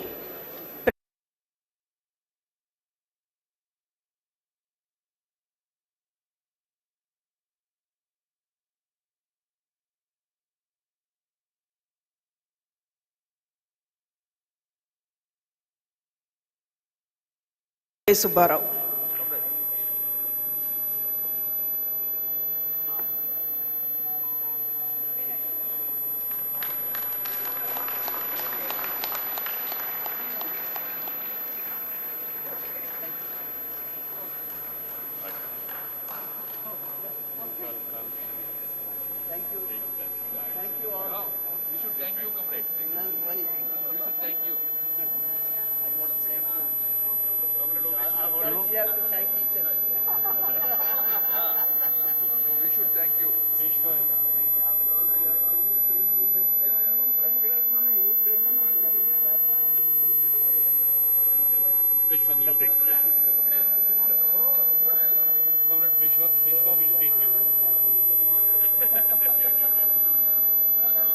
Peshwa will take.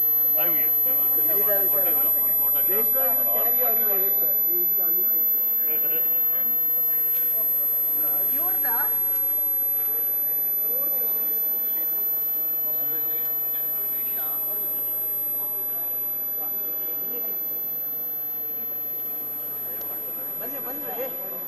No, you stand.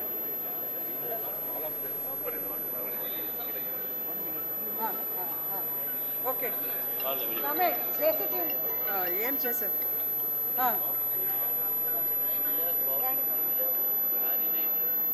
Okay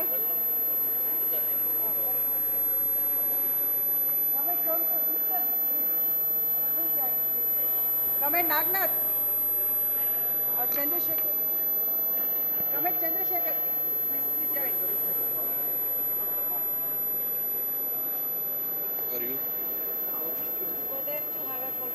Nugam ji, all right? He's all right. Okay So 24th meeting, try to join. 24th January. Either through Zoom or physically. Okay.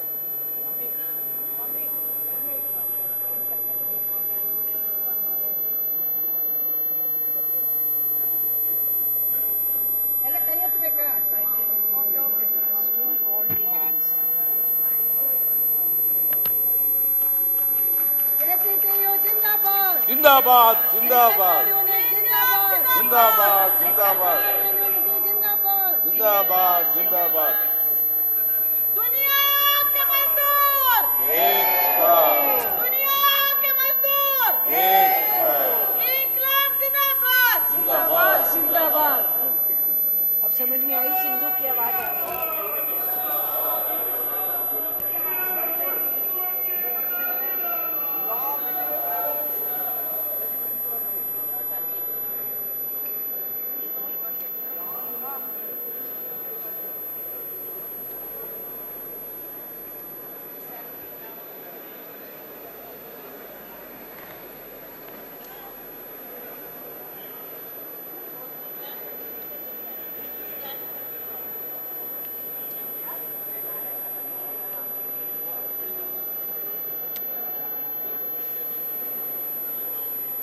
Now I request Comrade B. Rajendran Nair, National Secretary of TUCC, to address the conference.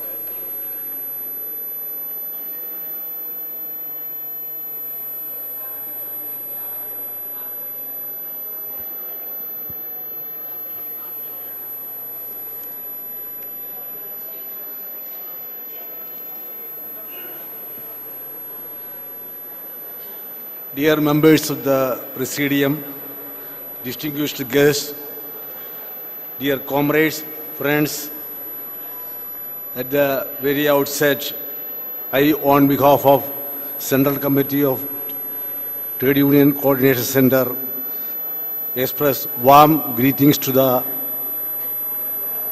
17th historic National Conference of Center of Indian Trade Unions.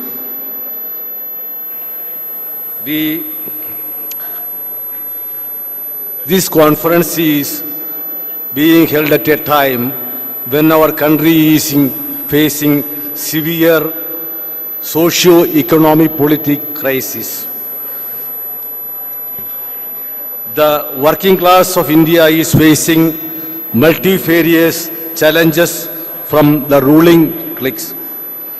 The hard-earned labor rights have been curtailed by the government unilaterally amending the labor laws. The public sector undertaking, which were made out of sweat and blood of Indian people, are being sold by the government to private parties and corporates at thrown away prices. Indian Railway, Air India, LIC, Indian Telecom, coal and mines, port and dock, etc. are being either privatized or corporatized. The mechanism of tri-party discussion of resolving labor disputes have been either withdrawn or abandoned. We have abandoned labor system have been introduced to almost all sectors and thereby denying the rights of genuine rights of the workers. The government is totally relinquishing the responsibility to provide minimum social security for the workers of informal sectors. Due to the neo-liberalized policies, merger or acquisition have become order of the day. Due to this merger and acquisition, thousands of people are losing their jobs and livelihoods. The private sector is exploiting the workers at many counts. There is no fixed time for job. That is why no fixed salary. Piecework and term work are rampant in private sector. In many sectors, the amended laws are not allowing the right of collective bargain of just rights. Nowadays, it has become very difficult to register a trade union and made it a very cumbersome process. Our country is under the severe grip of economic slowdown or recession. No doubt, it is due to the policies of the government and inept policy makers.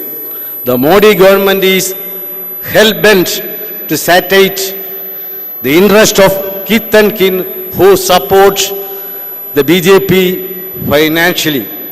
The real impact of chronic capitalism is now clearly visible in our country. The ill-motivated demonetization and the half-baked GST implementation have brought the country's economy into brink of serious meltdown. When Narendra Modi government is publishing advertisement, Digital India, Make India, Startup India, Swachh Bharat, etc. in all the newspapers, digital ways, TV channels in daily basis. The real picture of India entirely different from this glittering publicity. India's performance in the area of like health, education, employment, women's status, hunger, nutrition, etc. are below compared to our neighboring countries.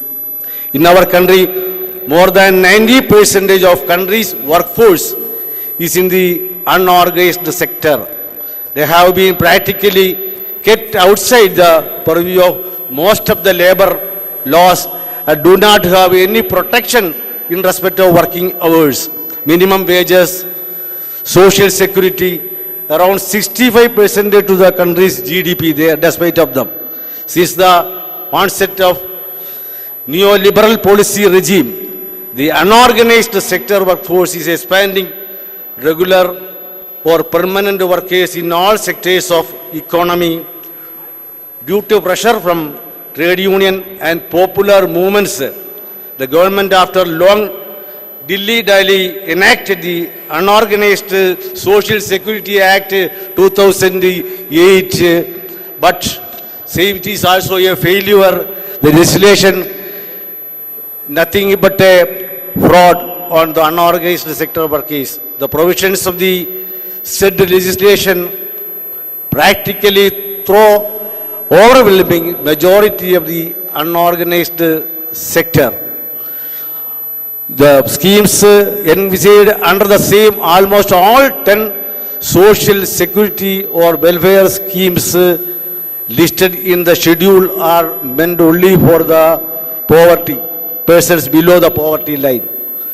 The official definition of poverty line is such that overwhelming majority of the unorganized sector workers will not qualify, therefore will not get any benefit to the under these schemes. Therefore, the time has come to strengthen the united movement of the working class of our country. We are taking this opportunity to congratulate CITU on its efforts, streaming the joint movement of central trade unions. We are confident that this 17th National Conference of CITU will chart a detailed program for the joint trade union movement to protect the hard-earned rights of workers and their struggle for existence. We are taking the opportunity to reiterate that the TUCC will remain with CITU in its struggles and endeavor to carry forward the struggle for workers' rights. We wish all success for the 17th National Congress of CITU. Long live fraternal relation between CITU and TUC. Thank you all. Jai Hind.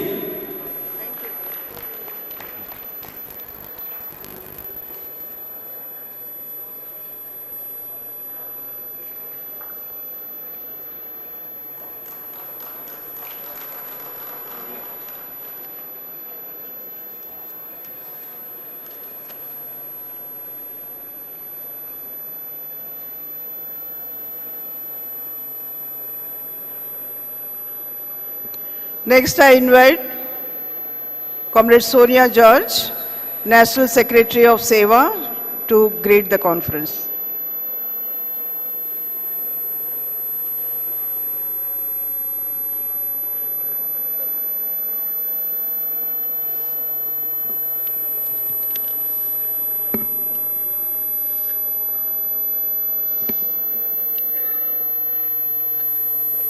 Respected Chair of the session, Comrade Temilada, the Honorable President of CITU, the office bearers, especially the General Secretary, Comrade Tabanji, all senior trade union leaders of the country, all office bearers and leaders of CITU, greetings from SEWA, Self-Employed Women's Association, a central trade union in India who works only with the informal sector women workers. I'm happy to be here representing Seva and bringing greetings to the 17th conference, National Conference of CITU. As all my senior leaders have spoken, no, the context is very important where we are standing now. It is not a very simple situation that we are dealing with. We are in the critical crossroads where life of people, life of the majority of the working class in this country is threatened by different forms of exploitation that we never experience or expected to experience in the country.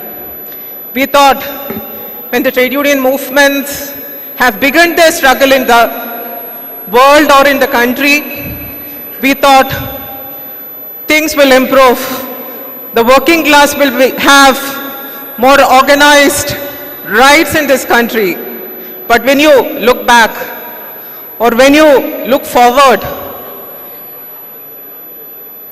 the kind of reality that we are facing in terms of working class, we dreamt about an organized working class, but now we have to lament about an unorganized, the increasing informality in the country.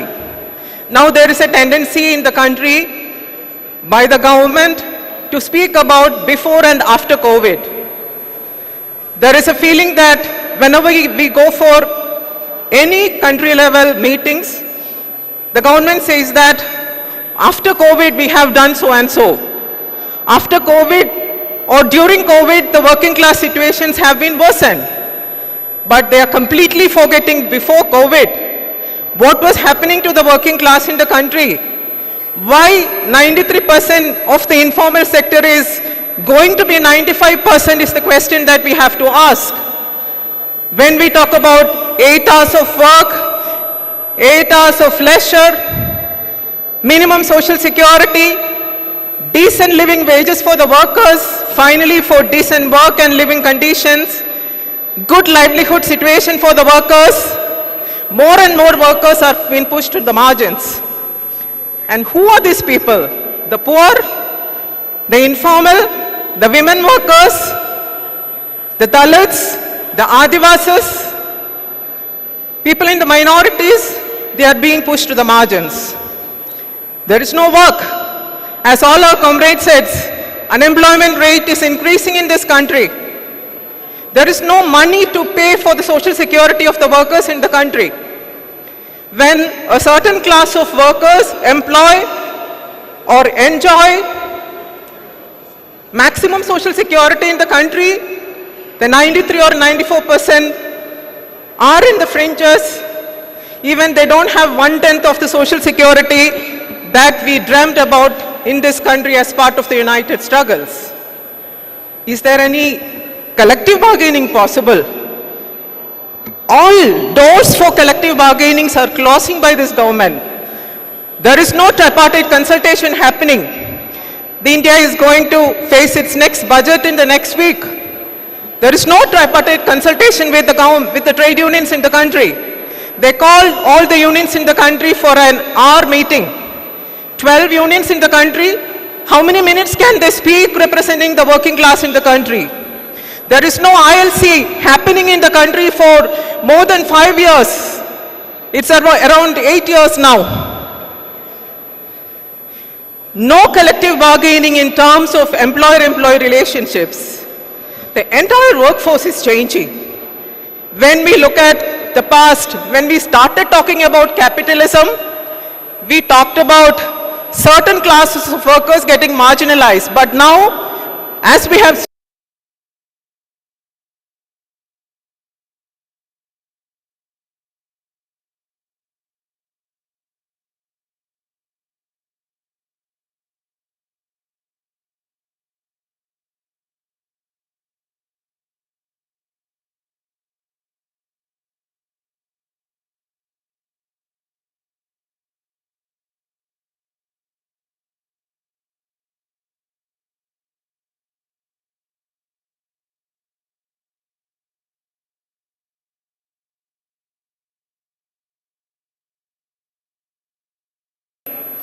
Now they don't allow us to struggle. They will cut the salary if we strike. As part of the labor law reforms, there is no right to strike for a worker in this country.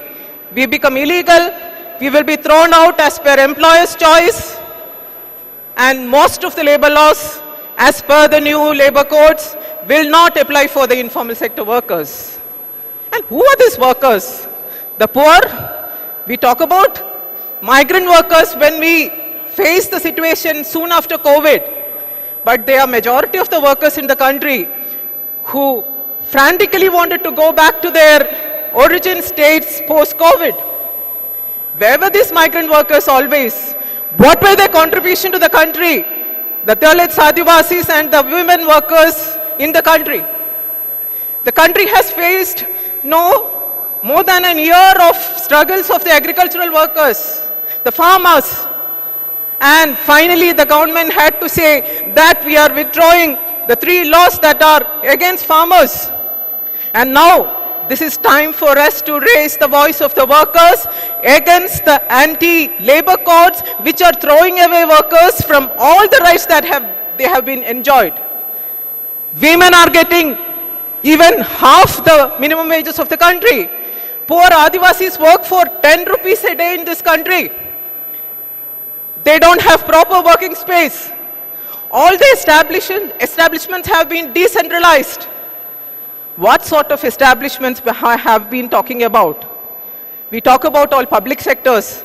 All public sectors have been sold.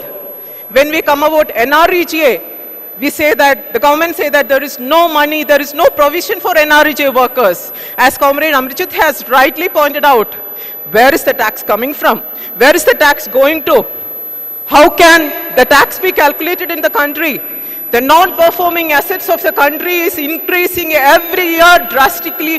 We can see that this is the result of the corporates, and majority of the non-performing assets that is listed in the country, I think what the latest report says that out of the 66.5 lakh crores of the non-performing assets in the country, last year itself, or the last rule of the Modi government, around 14.5 lakh crores have been written off. And on the other side, loans in the name of microcredits, loans in the name of entrepreneurship, loans in the name of beneficiaries have been increasing. Majority of the workers are in huge debts. Who are going to pay off the debts? And we have seen that most of these debts are in the name of women workers in this country. They are not paid even minimum wages. They don't have any social security right. They are not supposed to work with a proper employer contract, employee contract. Now we have seen the emergence of platform workers. We have seen the emergence of gig economy. We have been seeing the emergence of huge number of self-employed workers. And what is going to happen? None of these workers have employers. And in majority of the cases, government is supposed to be the employer. Are we ready to accept government as an employer? How are we going to form new forms of collective bargaining? When we talk about each national conferences, it is time for us to take stock, evaluate our function, evaluate the new situation that is emerging, the economic crisis that we are facing, the huge crisis that workers have been thrown into, the public assets being sold off, and the capital power, the chronic capitalism trying to hold the workers strongly into unemployment, and also taking away all the rights from the workers. No social security. And have you seen or have you noticed all these years, all the benefits have been turned to many schemes rather than any employer-employee benefit. And that is the entire rights in the name of Pradhan Mantri. Pradhan Mantri is the biggest person in the country. Pradhan Mantri is the face of democratic capital rule in this country. Everything, Pradhan Mantri Yojanas are coming. All the welfare schemes have been scratched because of the labor codes. Especially, I represent Kerala. from a state like Kerala, where the informal sector and the workers have been enjoying so many benefits out of the welfare schemes in the state, now as part of Social Security Code, all the welfare schemes are going to be stopped. How the working class is going to respond? How are we going to talk about represent the struggling masses of the country? How are we going to talk about agricultural workers of this country? How are we going to talk domestic workers of the country? How are we going to talk about the home-based of workers of the country, whom still I remember a very ardent socialist feminist, Mariam, has talked in late 80s that home-based work is going to become the reality of the country. Many industrial sector will be scattered and home will become a workplace. Can we still think about establishments in homes, our own homes? Where is the workers' rights in the home, where majority of the workers in the country are working? Child labor in this country is increasing. Majority of our children sitting in the home are working. They are part of manufacturing industries. They are part of common industries. They are part of all production processes happening in the country. Every year, millions of children are put into child labor amidst the child labor law, anti-child labor law in the country. That means we are talking about workers who are not in the established work measure in the country. They are not in the statistics. They are not in the billions of workers in the country. They are not in the 500 crores of workers in the country. So, dear friends, dear comrades, it's a very critical situation. We are really pushed into margins. We don't have the space to talk. We don't have the space to collective bargain. I think it is time for us to rethink our strategies. It's time for us to think the unity of people who are sitting here representing the trade unions in the country. How do we fight against chronic capitalism? How do we fight against the corporates in the country? How do we fight against corporates who are taking our all livelihood schemes? It's our land, it's our water, oceans, it's our forest, it's our public space. Everything is being taken away. And how are we going to fight unitedly against this? It's a very, very, very crucial struggle. Are we going to bring all the women who are the workers in the struggle? Are we going to fight for minimum wages and support for the workers? Are we going to work for the safety of the occupational safety of the workers in this country? All these are very crucial questions that I feel in the 17th National Conference, CITU will address at different points, talking about the migrant workers, organizing the migrant workers in the country, building up systems that enable workers to fight for their rights, new forms of social bargaining, new forms of collective bargaining, including the marginalized in the struggle, including or talking about women who still struggle to survive in this community, in the family, in the question of identities, who have been pushed as part of violence, as part of domestic violence, as part of workplace violence. Let us bargain. Let us stand together. Let us unite together amidst, as always we say in the trade union platform, amidst the different colors of our flag, amidst the different ideological positions that we raise at different points. But the only thing that we have to take forward is workers' unity, bringing all workers together, not marginalizing. Let us bring the humanhood together, not brotherhood, not sisterhood, but let us bring the humanity, the humanitarian struggles together in this country towards a right-based perspective. And without us, this country cannot survive, and only with us the country can move forward, and that is where we are putting our struggle at this juncture. I think, comrades, let us unite. 30th, the Common Convention will be a joint platform again to raise the unity of workers in this country.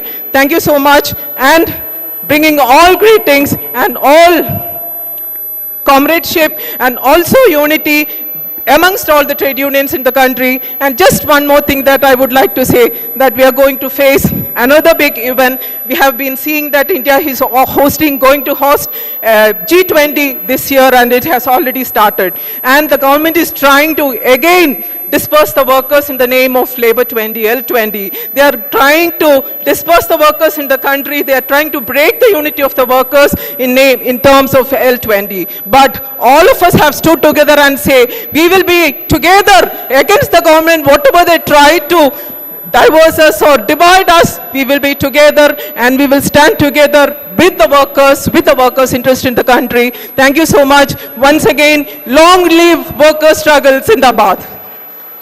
Thank you. Sonia?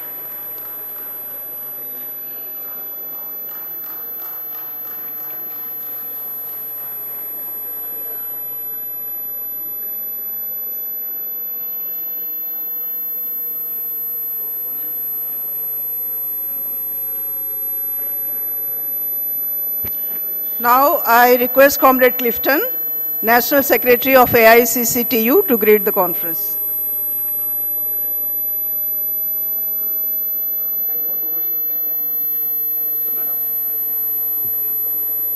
Dear friends, dear comrades of Presidium, my colleagues of all central trade unions, General Secretary of FTU, and most importantly, all the delegates who are not just the delegates to the 17th All India Conference of CITU, but are also representatives of the working class of the entire country. I extend my revolutionary greetings to you all on behalf of AICCTU, the All India Central Council of Trade Unions. Dear friends, I am not going to repeat what has already been said, but the reality of the working class, the reality of the working people of this country is before us. The precarious livelihoods, insecure jobs, the lack of social security, the fact that poverty is a reality for most of the working people is something that we accept. But we live in such incredible times that the ruling dispensation at the center says to the contrary.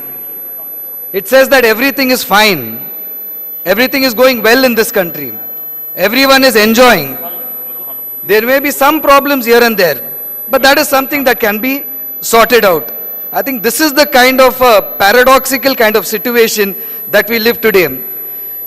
Incredibly, the same government which came to power saying that it will give 2 crore jobs, its economic policies have snatched away jobs from people. This is the kind of situation that we are in today.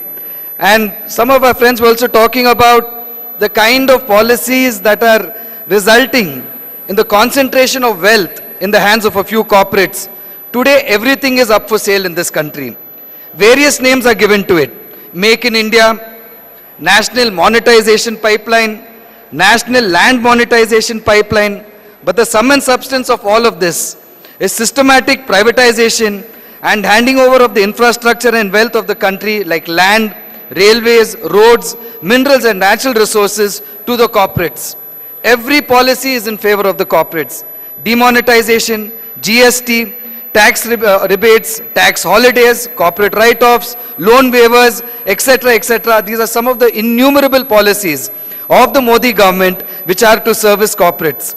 In such a time, the labor codes have come before us and there's going to be much debate, I would imagine, some planning about how to face this in this conference.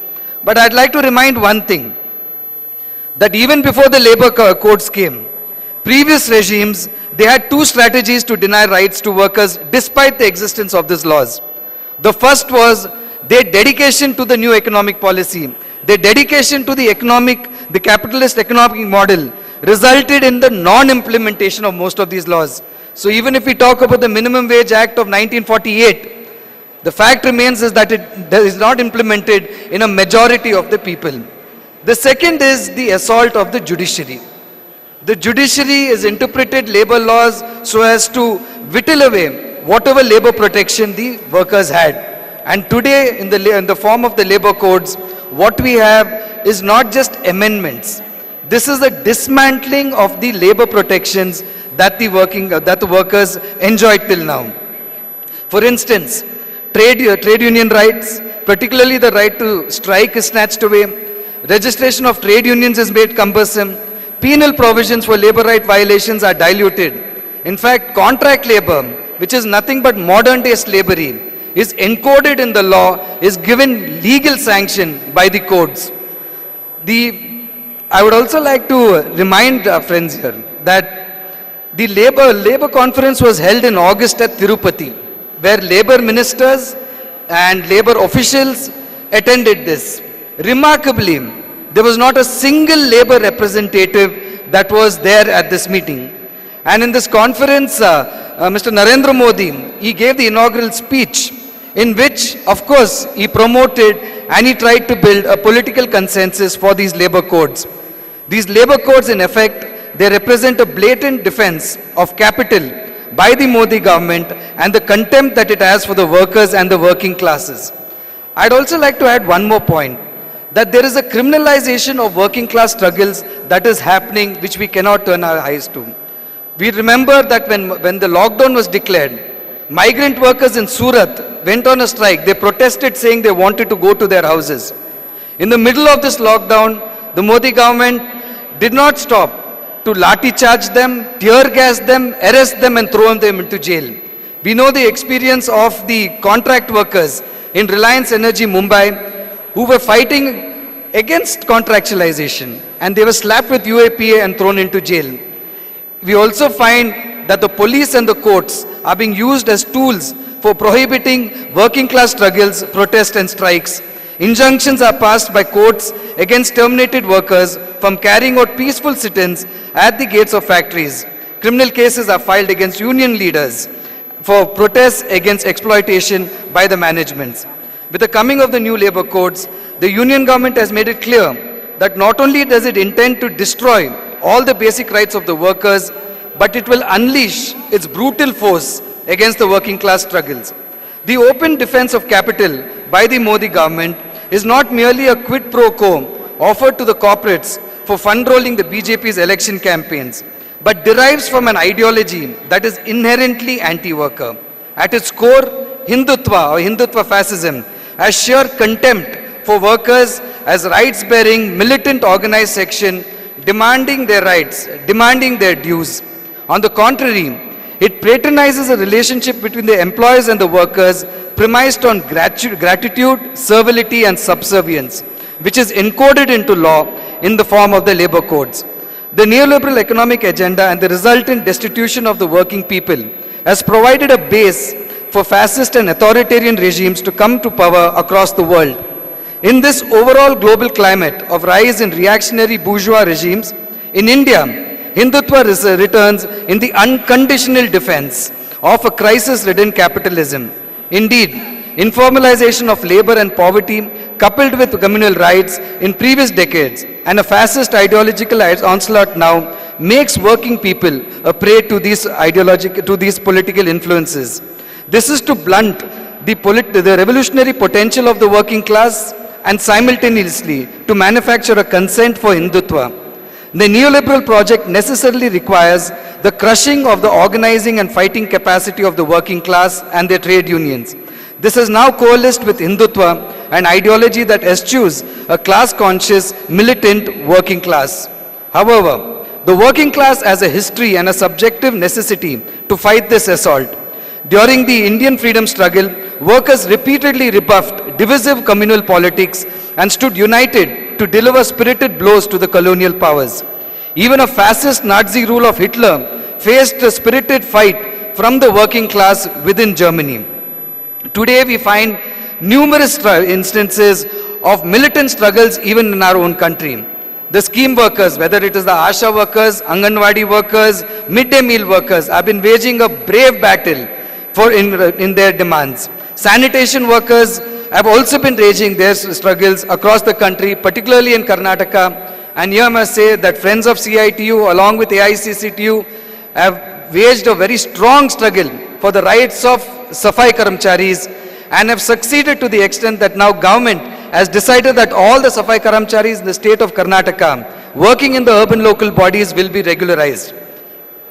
We also in our midst today are the workers of the Indian telephone industries, ITI, which is India's first public sector undertaking. These workers who are guised as contract workers were thrown out of their jobs 13 months ago. But for the past 13 months, they wage a valiant battle against the management and the union government, which is deaf to their demands. Many others in our midst are waging numerous such battles. We draw inspiration from the heroic struggle of the farmers, one of the largest protests in independent India. The Union government bulldozed its way in Parliament to pass the 3 anti-farmer laws. Yet the unprecedented farmers' movement brought this tyrannical regime to its knees. A defeated Union government was compelled to finally repeal the farm laws. Militant struggles, without falling into the trap of economism, have to be our guiding norm. We have to learn from the fight of the farmers. Economic struggle, the struggle for immediate and direct improvement of conditions, cannot, as Lenin said, be exaggerated or underestimated. It is capable of rousing the most exploited sections of workers and has to be closely linked with the political struggle. The ongoing joint central trade union protests and strikes are necessary, but much more needs to be done, especially at the sectoral level and at the state level to ensure unity. The platform of central trade unions has proposed an All India Workers' Convention in Delhi on 30th January 2023, where workers across the country will assemble to devise a strategy for class solidarity and struggles to fight the attacks by the Modi government. Fighting caste and communal divisions among workers is essential in itself, and also for building working class consciousness and expressing a sense of unity and fraternity among the working class. These divisions of caste and religion hinders the working class people from seeing the essence of the system which oppresses them and prevents them from becoming conscious of class solidarity. Bhagat Singh, who saw revolutionary Marxism as an answer to communalism, said that to prevent people from fighting each other, class consciousness is the need of the day. The poor laborers and the farmers must be clearly taught that their real enemy are the capitalists. The struggle of the working class against the capital class is a struggle against all exploiters and all exploitation. This is the essence of the working class consciousness.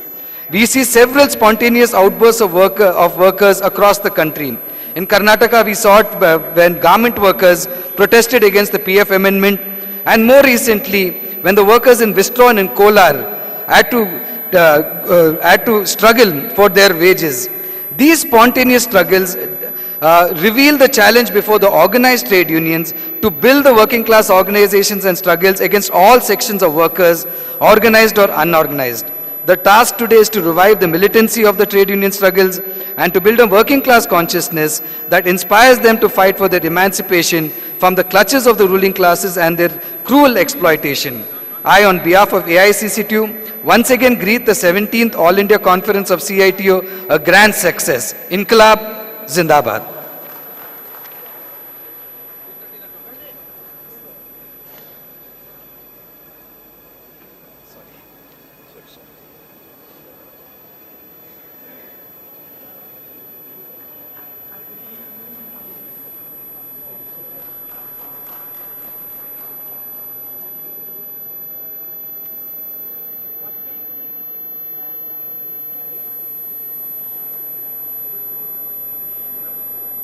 Now I request V. Veluswamy, National Secretary of LPF, to greet the conference.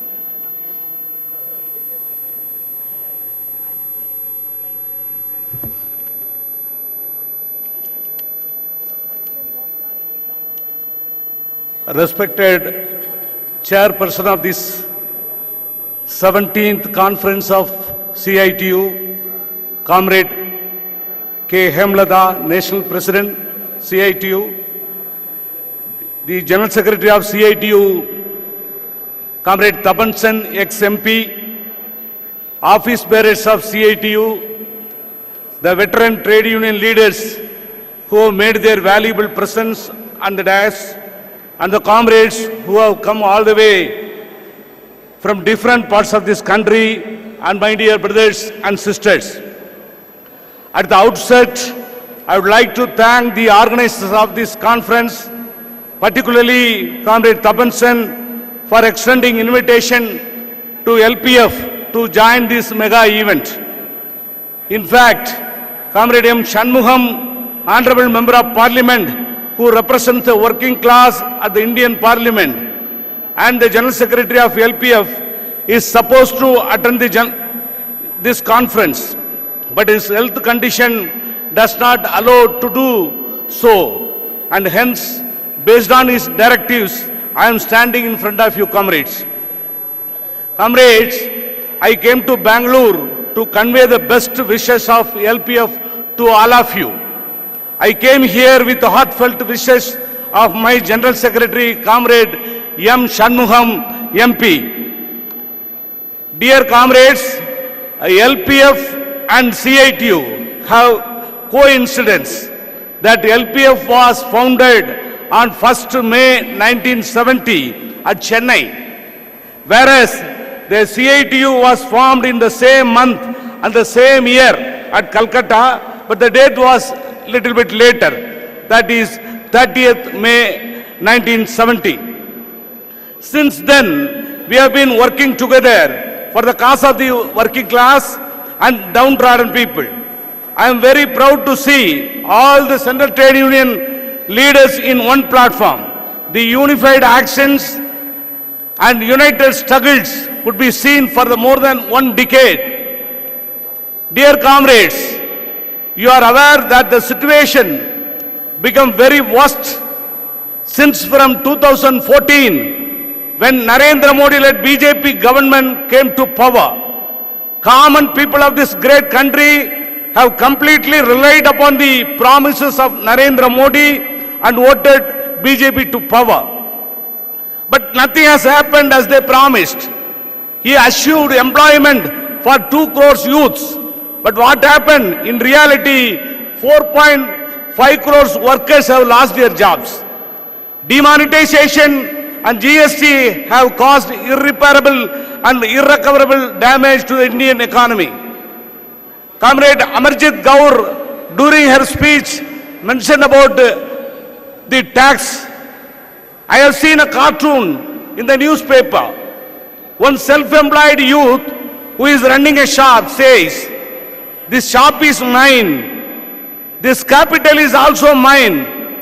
The labor is mine. The skill and talent which is required for this business is also mine.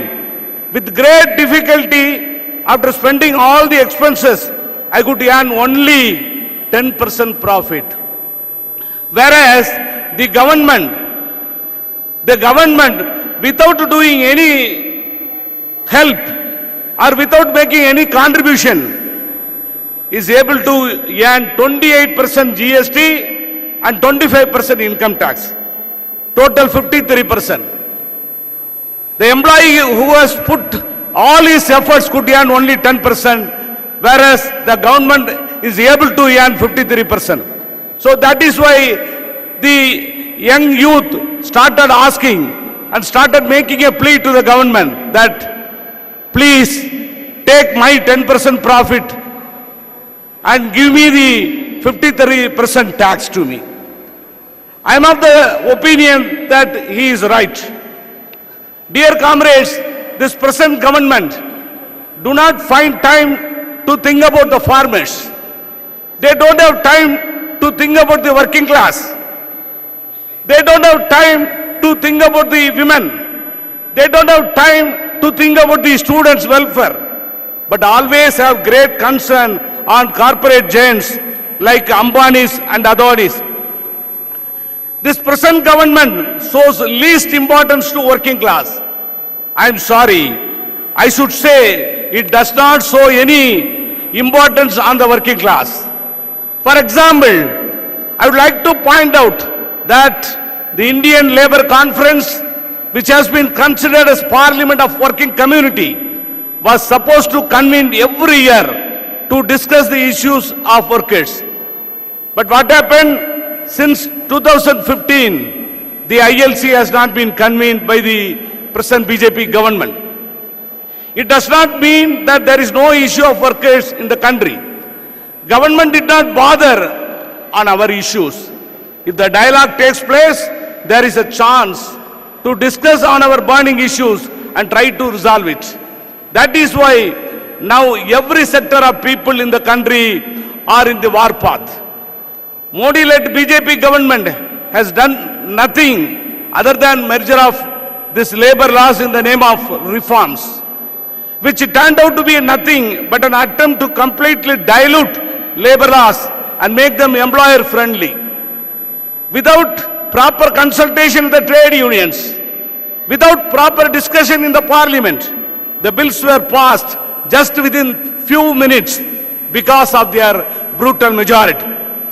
Comrades, you see, the 90% of the working class are deprived from all the basic protection. The employer can easily hire and fire the workers. The ceiling threshold for lockout have been revised to 300. You are aware that the previous governments used to call all the stakeholders before finalizing the budget. A full day will be allotted for trade unions.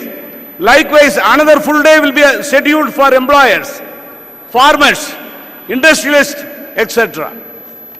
But the BJP government have been gradually lost their interest to discuss with trade unions and know their expectations. Recently, comrades, the Ministry of Finance have given a call to all the central trade unions for discussion on the proposed budget. We were happy since the government has come forward to discuss on the budget. Definitely, it is an opportunity for central trade unions to place their demands in front of the government. But after that only, we have shocked and surprised to know that only 15 minutes slot would be allotted to all the 12 central trade unions. It means one central trade union can place their demand within 1 minute. Is it not a mockery? Is it not a comedy? How the government is going, how the government is functioning. Another tragedy is that the national assets are being looted. Public sector undertaking which have contributed remarkably for the development of our nation are put into severe tarnish. BJP government have appointed an exclusive minister for disinvestment. A target is being fixed every year and try to achieve it by selling public sector undertakings with the throwaway prices to corporate companies in the guise of privatization and disinvestment of public sector units. Like our earlier speaker have told, BSNL, LIC of India, steel plants of Salem, Visakhapatnam and other public sector undertakings had over 50 lakh crore worth of properties across the country, and they needed to be protected in the interest of the public and the employees of the respective companies. Comrades, loss making is the only excuse to sell off the public properties. The national wealth created in the last 75 years of independent India cannot be looted with so-called privatization policy. Moreover, the government is not in a position to take the opinion of the public and stakeholders. They are not ready to take us into confidence before taking any such drastic action. There is no discussion in the parliament over such serious subjects which would have a long-term impact on the country. It is the opinion of the common man that further disinvestment of public sector units will be the worst thing to happen in the Indian economy. Privatization or disinvestment will ruin the indigenous manufacturing sector and will force the economy to depend on foreign funding. Comrades, recently, in the last year, April 25th of 2021, a historical, a landmark judgment has been given by Supreme Court of India, in which they have mentioned the Anganwadi workers are entitled to get the gratuity as per the Payment of Gratuity Act 1972. But till today, the government do not bother to think about it.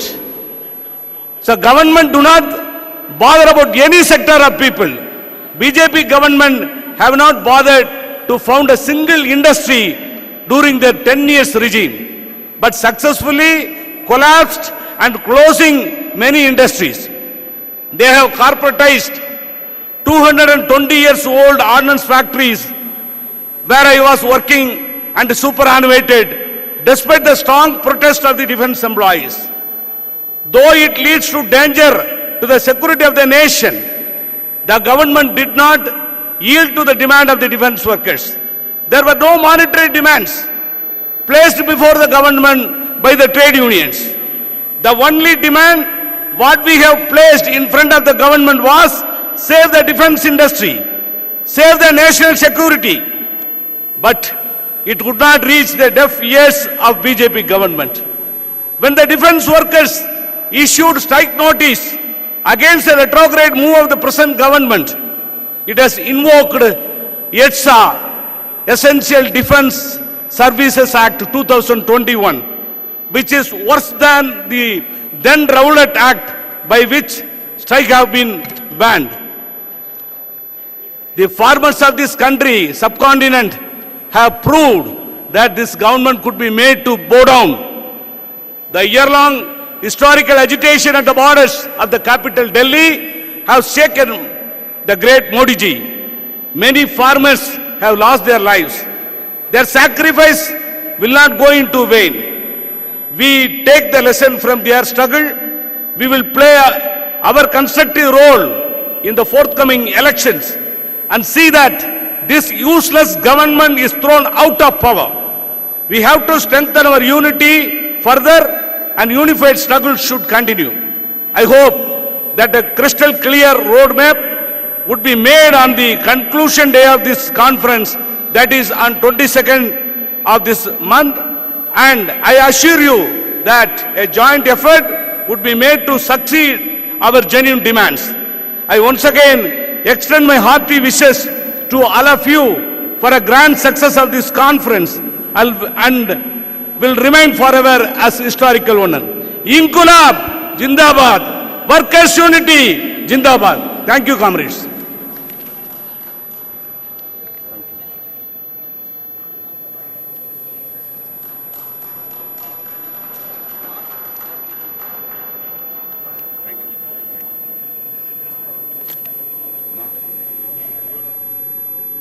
Now I request Comrade Ashok Ghosh, General Secretary of UTUC, to address the conference.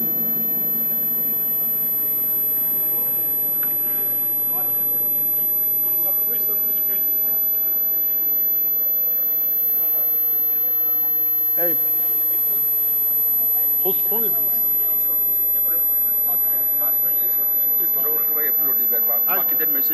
No,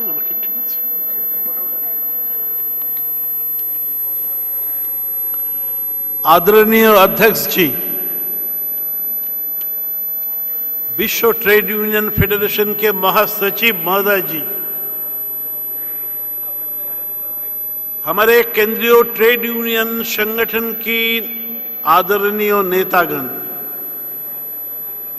और हमारे सामने देश के कोने कोने से आए हुए मजदूर वर्ग के प्रतिनिधिगण, भाई बहनों और कॉमरेड्स,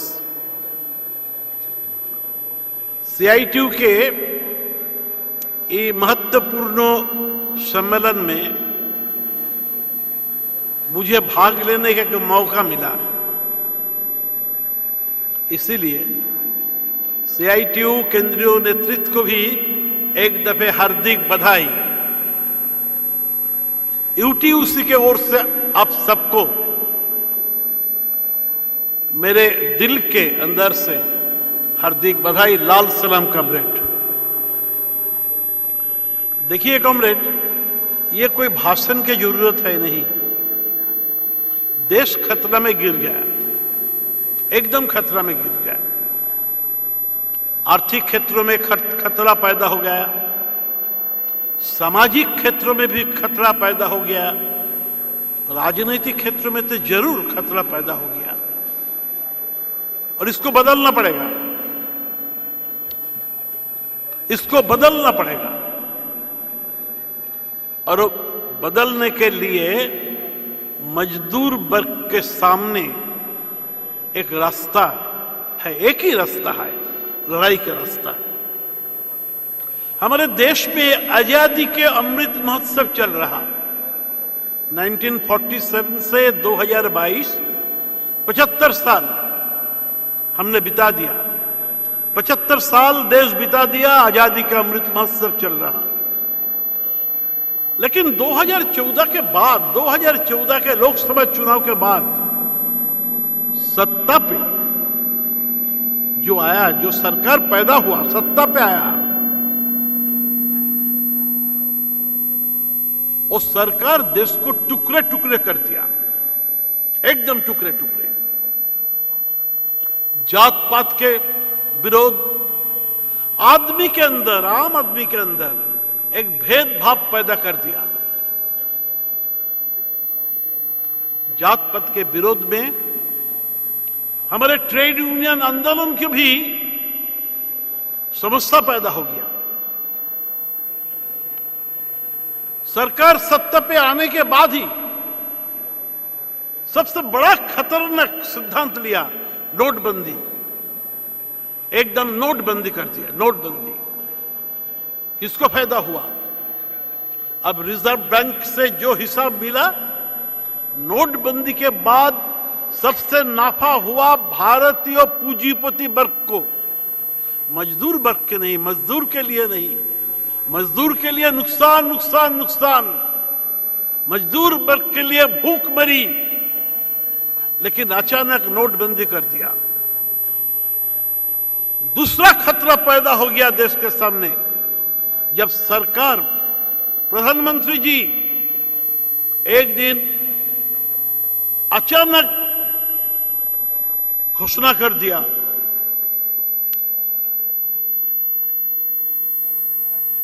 लॉकडाउन, अचानक लॉकडाउन। आदमी कहां जाएगा? कहां घर लौटेंगे? कैसे घर लौटेंगे? एक परियायी माइग्रेंट वर्कर कहां जाएगा? किसी को बारे में सरकार कुछ नहीं सोचा। देश में कितना माइग्रेंट वर्कर है, सरकार के पास कोई हिसाब नहीं। देश के अंदर कितना, देश के बाहर कितना, कोई हिसाब सरकार के पास नहीं। लेकिन अचानक लॉकडाउन कर दिया, आदमी फिर भूखमरी में चला गया। और इसके बाद लेबर कोड, सबसे बड़ा हमला मजदूर वर्ग के ऊपर चालू हुआ, लागू हुआ। लेबर कोड के माध्यम से एक लूटने वाला सरकार पैदा हो गया सत्ता पे। लूटने वाला, जो मजदूर, उसको रोटी नहीं मिला, लेकिन एक लूटने वाला सरकार पैदा हो गया। मुझे ये कहना है, ये समूचा प्रॉब्लम, समूचा समस्या को वर्ग संघर्ष के दृष्टि से देखना पड़ेगा। वर्ग संघर्ष से दृष्टि से देखना पड़ेगा। ये कोई मामूली विषय नहीं। 50 करोड़ मजदूर के सवाल, 50 करोड़ मजदूर के रोटी रोजी के सवाल। हमने क्या मांगा? मजदूर वर्ग, देश के मजदूर वर्ग क्या मांगा? ज्यादा कुछ नहीं, छोटी मोटी रोटी, कपड़ा, मकान। 1000 साल से ज्यादा भी मजदूर वर्ग की ये लड़ाई चल रहा, रोटी, कपड़ा, मकान की लड़ाई। इससे ज्यादा कुछ मजदूर वर्ग मांगता भी नहीं। मैंने वो माँ को देखा, आज रास्ता पे वो माँ अपने बच्चे को गोद में लेकर, छोटे बच्चा, 1-2 साल के बच्चा को गोद में लेकर माँ धरना में बैठ गया। हमने वो मजदूर को देखा, जो मजदूर को खाना नहीं मिला लेकिन धरना में बैठ गया, रोटी कपड़ा के लिए, रोटी कपड़ा मकान के लिए धरना में बैठ गया। आज मैं ये जरूर कहूंगा, एक बात हम सबको सोचना पड़ेगा, मन में लेना पड़ेगा। जब तक ये सरकार सत्ता पे रहेगा, तब तक हमें भूखमरी में चलना पड़ेगा। ये सरकार को सत्ता से हटाना पड़ेगा। एक बात हम सबको मन में जोर से, जोर पूर्वक एक भावना मन में हमको संगठित करना पड़ेगा, हम सबको। ये सरकार नीति बदल करो, सरकार नीति बदल करो, नहीं तो जनता सड़क पे उतर गया और उतर जाएगा। जनता सड़क पे, मां बहन लोग सड़क पे उतर गया। और जो देश में मां बहन लोग रास्ता में उतर के रोटी मांगता, जो देश में माँ अपने बच्चे को गोद में लेकर रोटी मांगता, वो देश को सरकार देश को सत्यानाश कर दिया, आम जनता को सत्यानाश कर दिया। ये सरकार को एक धक्का और दो, ये सरीकली सरकार को एक धक्का और देना होगा। मैं ये कहूंगा, सरकार तुम नीति बदल करो, नहीं तो जनता सड़क पे उतर गया, जनता तुम्हें बदल देगा, जनता तुम्हें बदल देगा। दिन आने वाला है, 2024 में वो दिन आने वाला है जहां सरकार को बदल करना पड़ेगा। ट्रेड यूनियन आंदोलन के सामने यह सबसे बड़ा काम होगा। हमें लड़ना है कमरेड, ये विश्वास हमें पैदा करना है, हमारा मन में पैदा करना है। मजदूर वर्ग की असल एकमात्र शक्ति मजदूर वर्ग, मजदूर वर्ग को लड़ना है, अपना झंडा, लाल झंडा, अपना झंडा लेकर चलना है। और हमारे अंदर, हमारे बीच में जो इकाई पैदा हुआ, 10 ट्रेड यूनियन को जो इकाई पैदा हुआ, वो इकाई को और मजबूत करना पड़ेगा, ज्यादा से ज्यादा मजबूत करना पड़ेगा। हमारे लड़ाई कोई ट्रेड यूनियन कन्वेंशन, कोई सम्मेलन के माध्यम से खत्म नहीं होगा। ये लड़ाई के एकदम नीचे तला तक, प्लांट लेवल तक, कारखाना तक, गांव गांव के अंदर, शहर शहर के अंदर, सब हर क्षेत्रों में ये लड़ाई को ले जाना पड़ेगा और लाखों लाखों आदमी को ये लड़ाई में शामिल करना पड़ेगा। बात एकदम सीधा बात, हमें लड़ना है, हमें जीतना है। मजदूर वर्ग कभी हारा नहीं। हमारे लिए हम छोटा मोटा रोटी कपड़ा मकान मांगते हैं, लेकिन रोटी कपड़ा मकान तो जरूर हम छीन के लेंगे, वो तो हमारा हक है, हमारा अधिकार है। लेकिन पूरा दुनिया है हमारे लिए। हम जब कहते हैं दुनिया के मजदूर एक हो, ये कोई सिंपल नारा नहीं, ये कोई स्लोगन, लेकिन ये स्लोगन हमें कामयाब करना है। कॉमरेड, हमें लड़ना है, हमें जीतना है। हम लड़ेंगे, हम जीतेंगे, ये है आज का नारा। ये कह के यूटीयूसी के ओर से आपको सबको हार्दिक बधाई। मुझे यकीन है, मुझे विश्वास है, हमारे सामने हजारों के ऊपर डेलीगेट, एक रास्ता आपको निकालना पड़ेगा, एक रास्ता आपको चुनना पड़ेगा, जो रास्ता से ट्रेड यूनियन लड़ाई आगे बढ़ेगा। वो आगे बढ़ने वाला रास्ता आपको चुनना पड़ेगा, आपको निर्णय करना पड़ेगा। मैं जानता हूं हमारे देश के ट्रेड यूनियन संगठन के अंदर CITU बड़ा संगठन, लड़ाकू संगठन, ये लड़ाकू संगठन के प्रतिनिधि वर्ग आप लोग, आपको रास्ता चुनना पड़ेगा, आपको रास्ता दिखाना पड़ेगा। सामने दिन जो लड़ाई के दिन, ये लड़ाई को कामयाब करना होगा। हमें जीतना है, हमें लड़ना है। इसी के साथ मैं कहते हैं यूटीयूसी के ओर से एक सबको लाल सलाम comrade.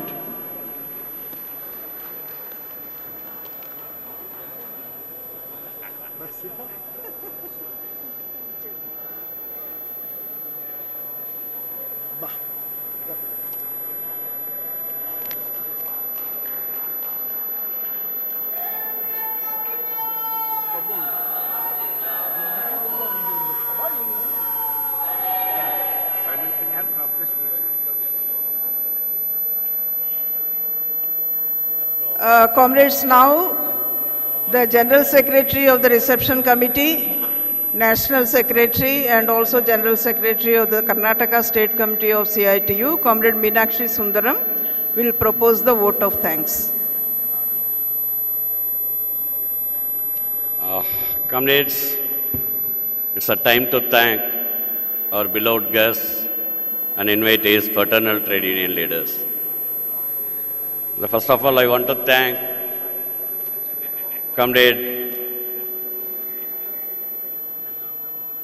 Pampis Kritis from WFTU. It's all General Secretary of WFTU. I thank from All India CITU Center for his participation in this conference. He is going to be with us for some more days in this conference. And likely, especially we want to extend thanks for our fraternal trade union leaders, particularly the INTUC Vice President Comrade R. Chandrasekharan, and AITUC General Secretary Comrade Amarjit Gaur, Comrade Nagnath from HMS, Comrade K. Somshekhar from AIUTUC, Comrade B. Rajendran Nair from TUCC, Comrade Sonia George from SEVA, Comrade Clifton from AICCTU, Comrade B. Veluswamy from LPF, Comrade Ashok Ghosh from UTUC. Apart from that, lot of dignitaries and various guests present here. I do not want to name everyone. I thank them all for their coming here, presenting their views, and we will go unitedly against the onslaught of working class, that united struggle develops further. And with this, we are concluding the open session. There are some important announcements there for the comrades, the delegate comrades. Yes, I want to make that announcements now. Comrade, you know, the dining hall is very small one. We need your cooperation. After this session, our guests will go for dinner first, and then the delegate comrades from Kerala and West Bengal, they have to immediately go. After 20 minutes, all other sets should go for lunch. Because you know that lunch timing and everybody goes there, it will become crowded. So I repeat, the first comrades from West Bengal and Kerala, they have to go immediately after the guests. Comrade, please sit. Comrade, please sit. There are some more announcements, please. Unless President announced, don't get up. Please. After West Bengal, 20 minutes. Kerala and West Bengal, 20 minutes, all other states. In between, many delegates have not registered. So immediately they have to go to the registration counter and complete their registration process. That please follow. And one more important announcement is, you know, the toilets and wash basins are there only in the dining hall. We request your help to keep it clean and tidy. Don't put waste papers there, only throw dustbins. And after, the used plates should not be placed everywhere. That should be handed over to the place mentioned for that. So that will maintain that other people coming late to dinner, that will help. And particularly water bottles. The big problem is once you take the water bottle, completely drink the water. Don't waste it. Because many of the comrades they are simply 2-3 drops and leaving the bottle there and no one is using that. Please don't waste, it is creating a mess up there. And there are 4 food counters. You can get main course there, 2 food counters at this side to have the extra meal. So please cooperate. And the batch should be maintained clearly.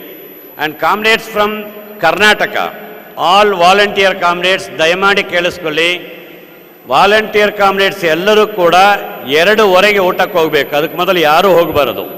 ಮೊದಲು ನಮ್ಮ delegates guest ಊಟ ಮಾಡಿದ ಮೇಲೆ ಅವರು ಊಟಕ್ಕೆ ಹೋಗಬೇಕು. ಅದಕ್ಕೆ ಮೊದಲು ಯಾವುದೇ ರೀತಿಯಾದಂತಹ ತೊಂದರೆಯನ್ನು ಕೊಡಬಾರದು ಅಂತ ವಿನಂತಿ ಮಾಡ್ಕೊಳ್ತೇನೆ. All our delegate comrades you will be issued with the diary. That diary can be used to note it down, whatever the proceedings are going on. In that diary, Karnataka office bearer's phone number is there. If you have any problem or requests or any help, please use the numbers and call them. They will provide you that whatever that possible help. You know, at various difficult political situations, we are organizing this conference. There may be some loopholes or some shortcomings. I hope the entire delegation will cooperate with us. With that, I thank you all for patient hearing, and particularly we extend a special thanks to our media representatives and all other well-wishers who are working with us to make this conference a great success. Thank you, comrades.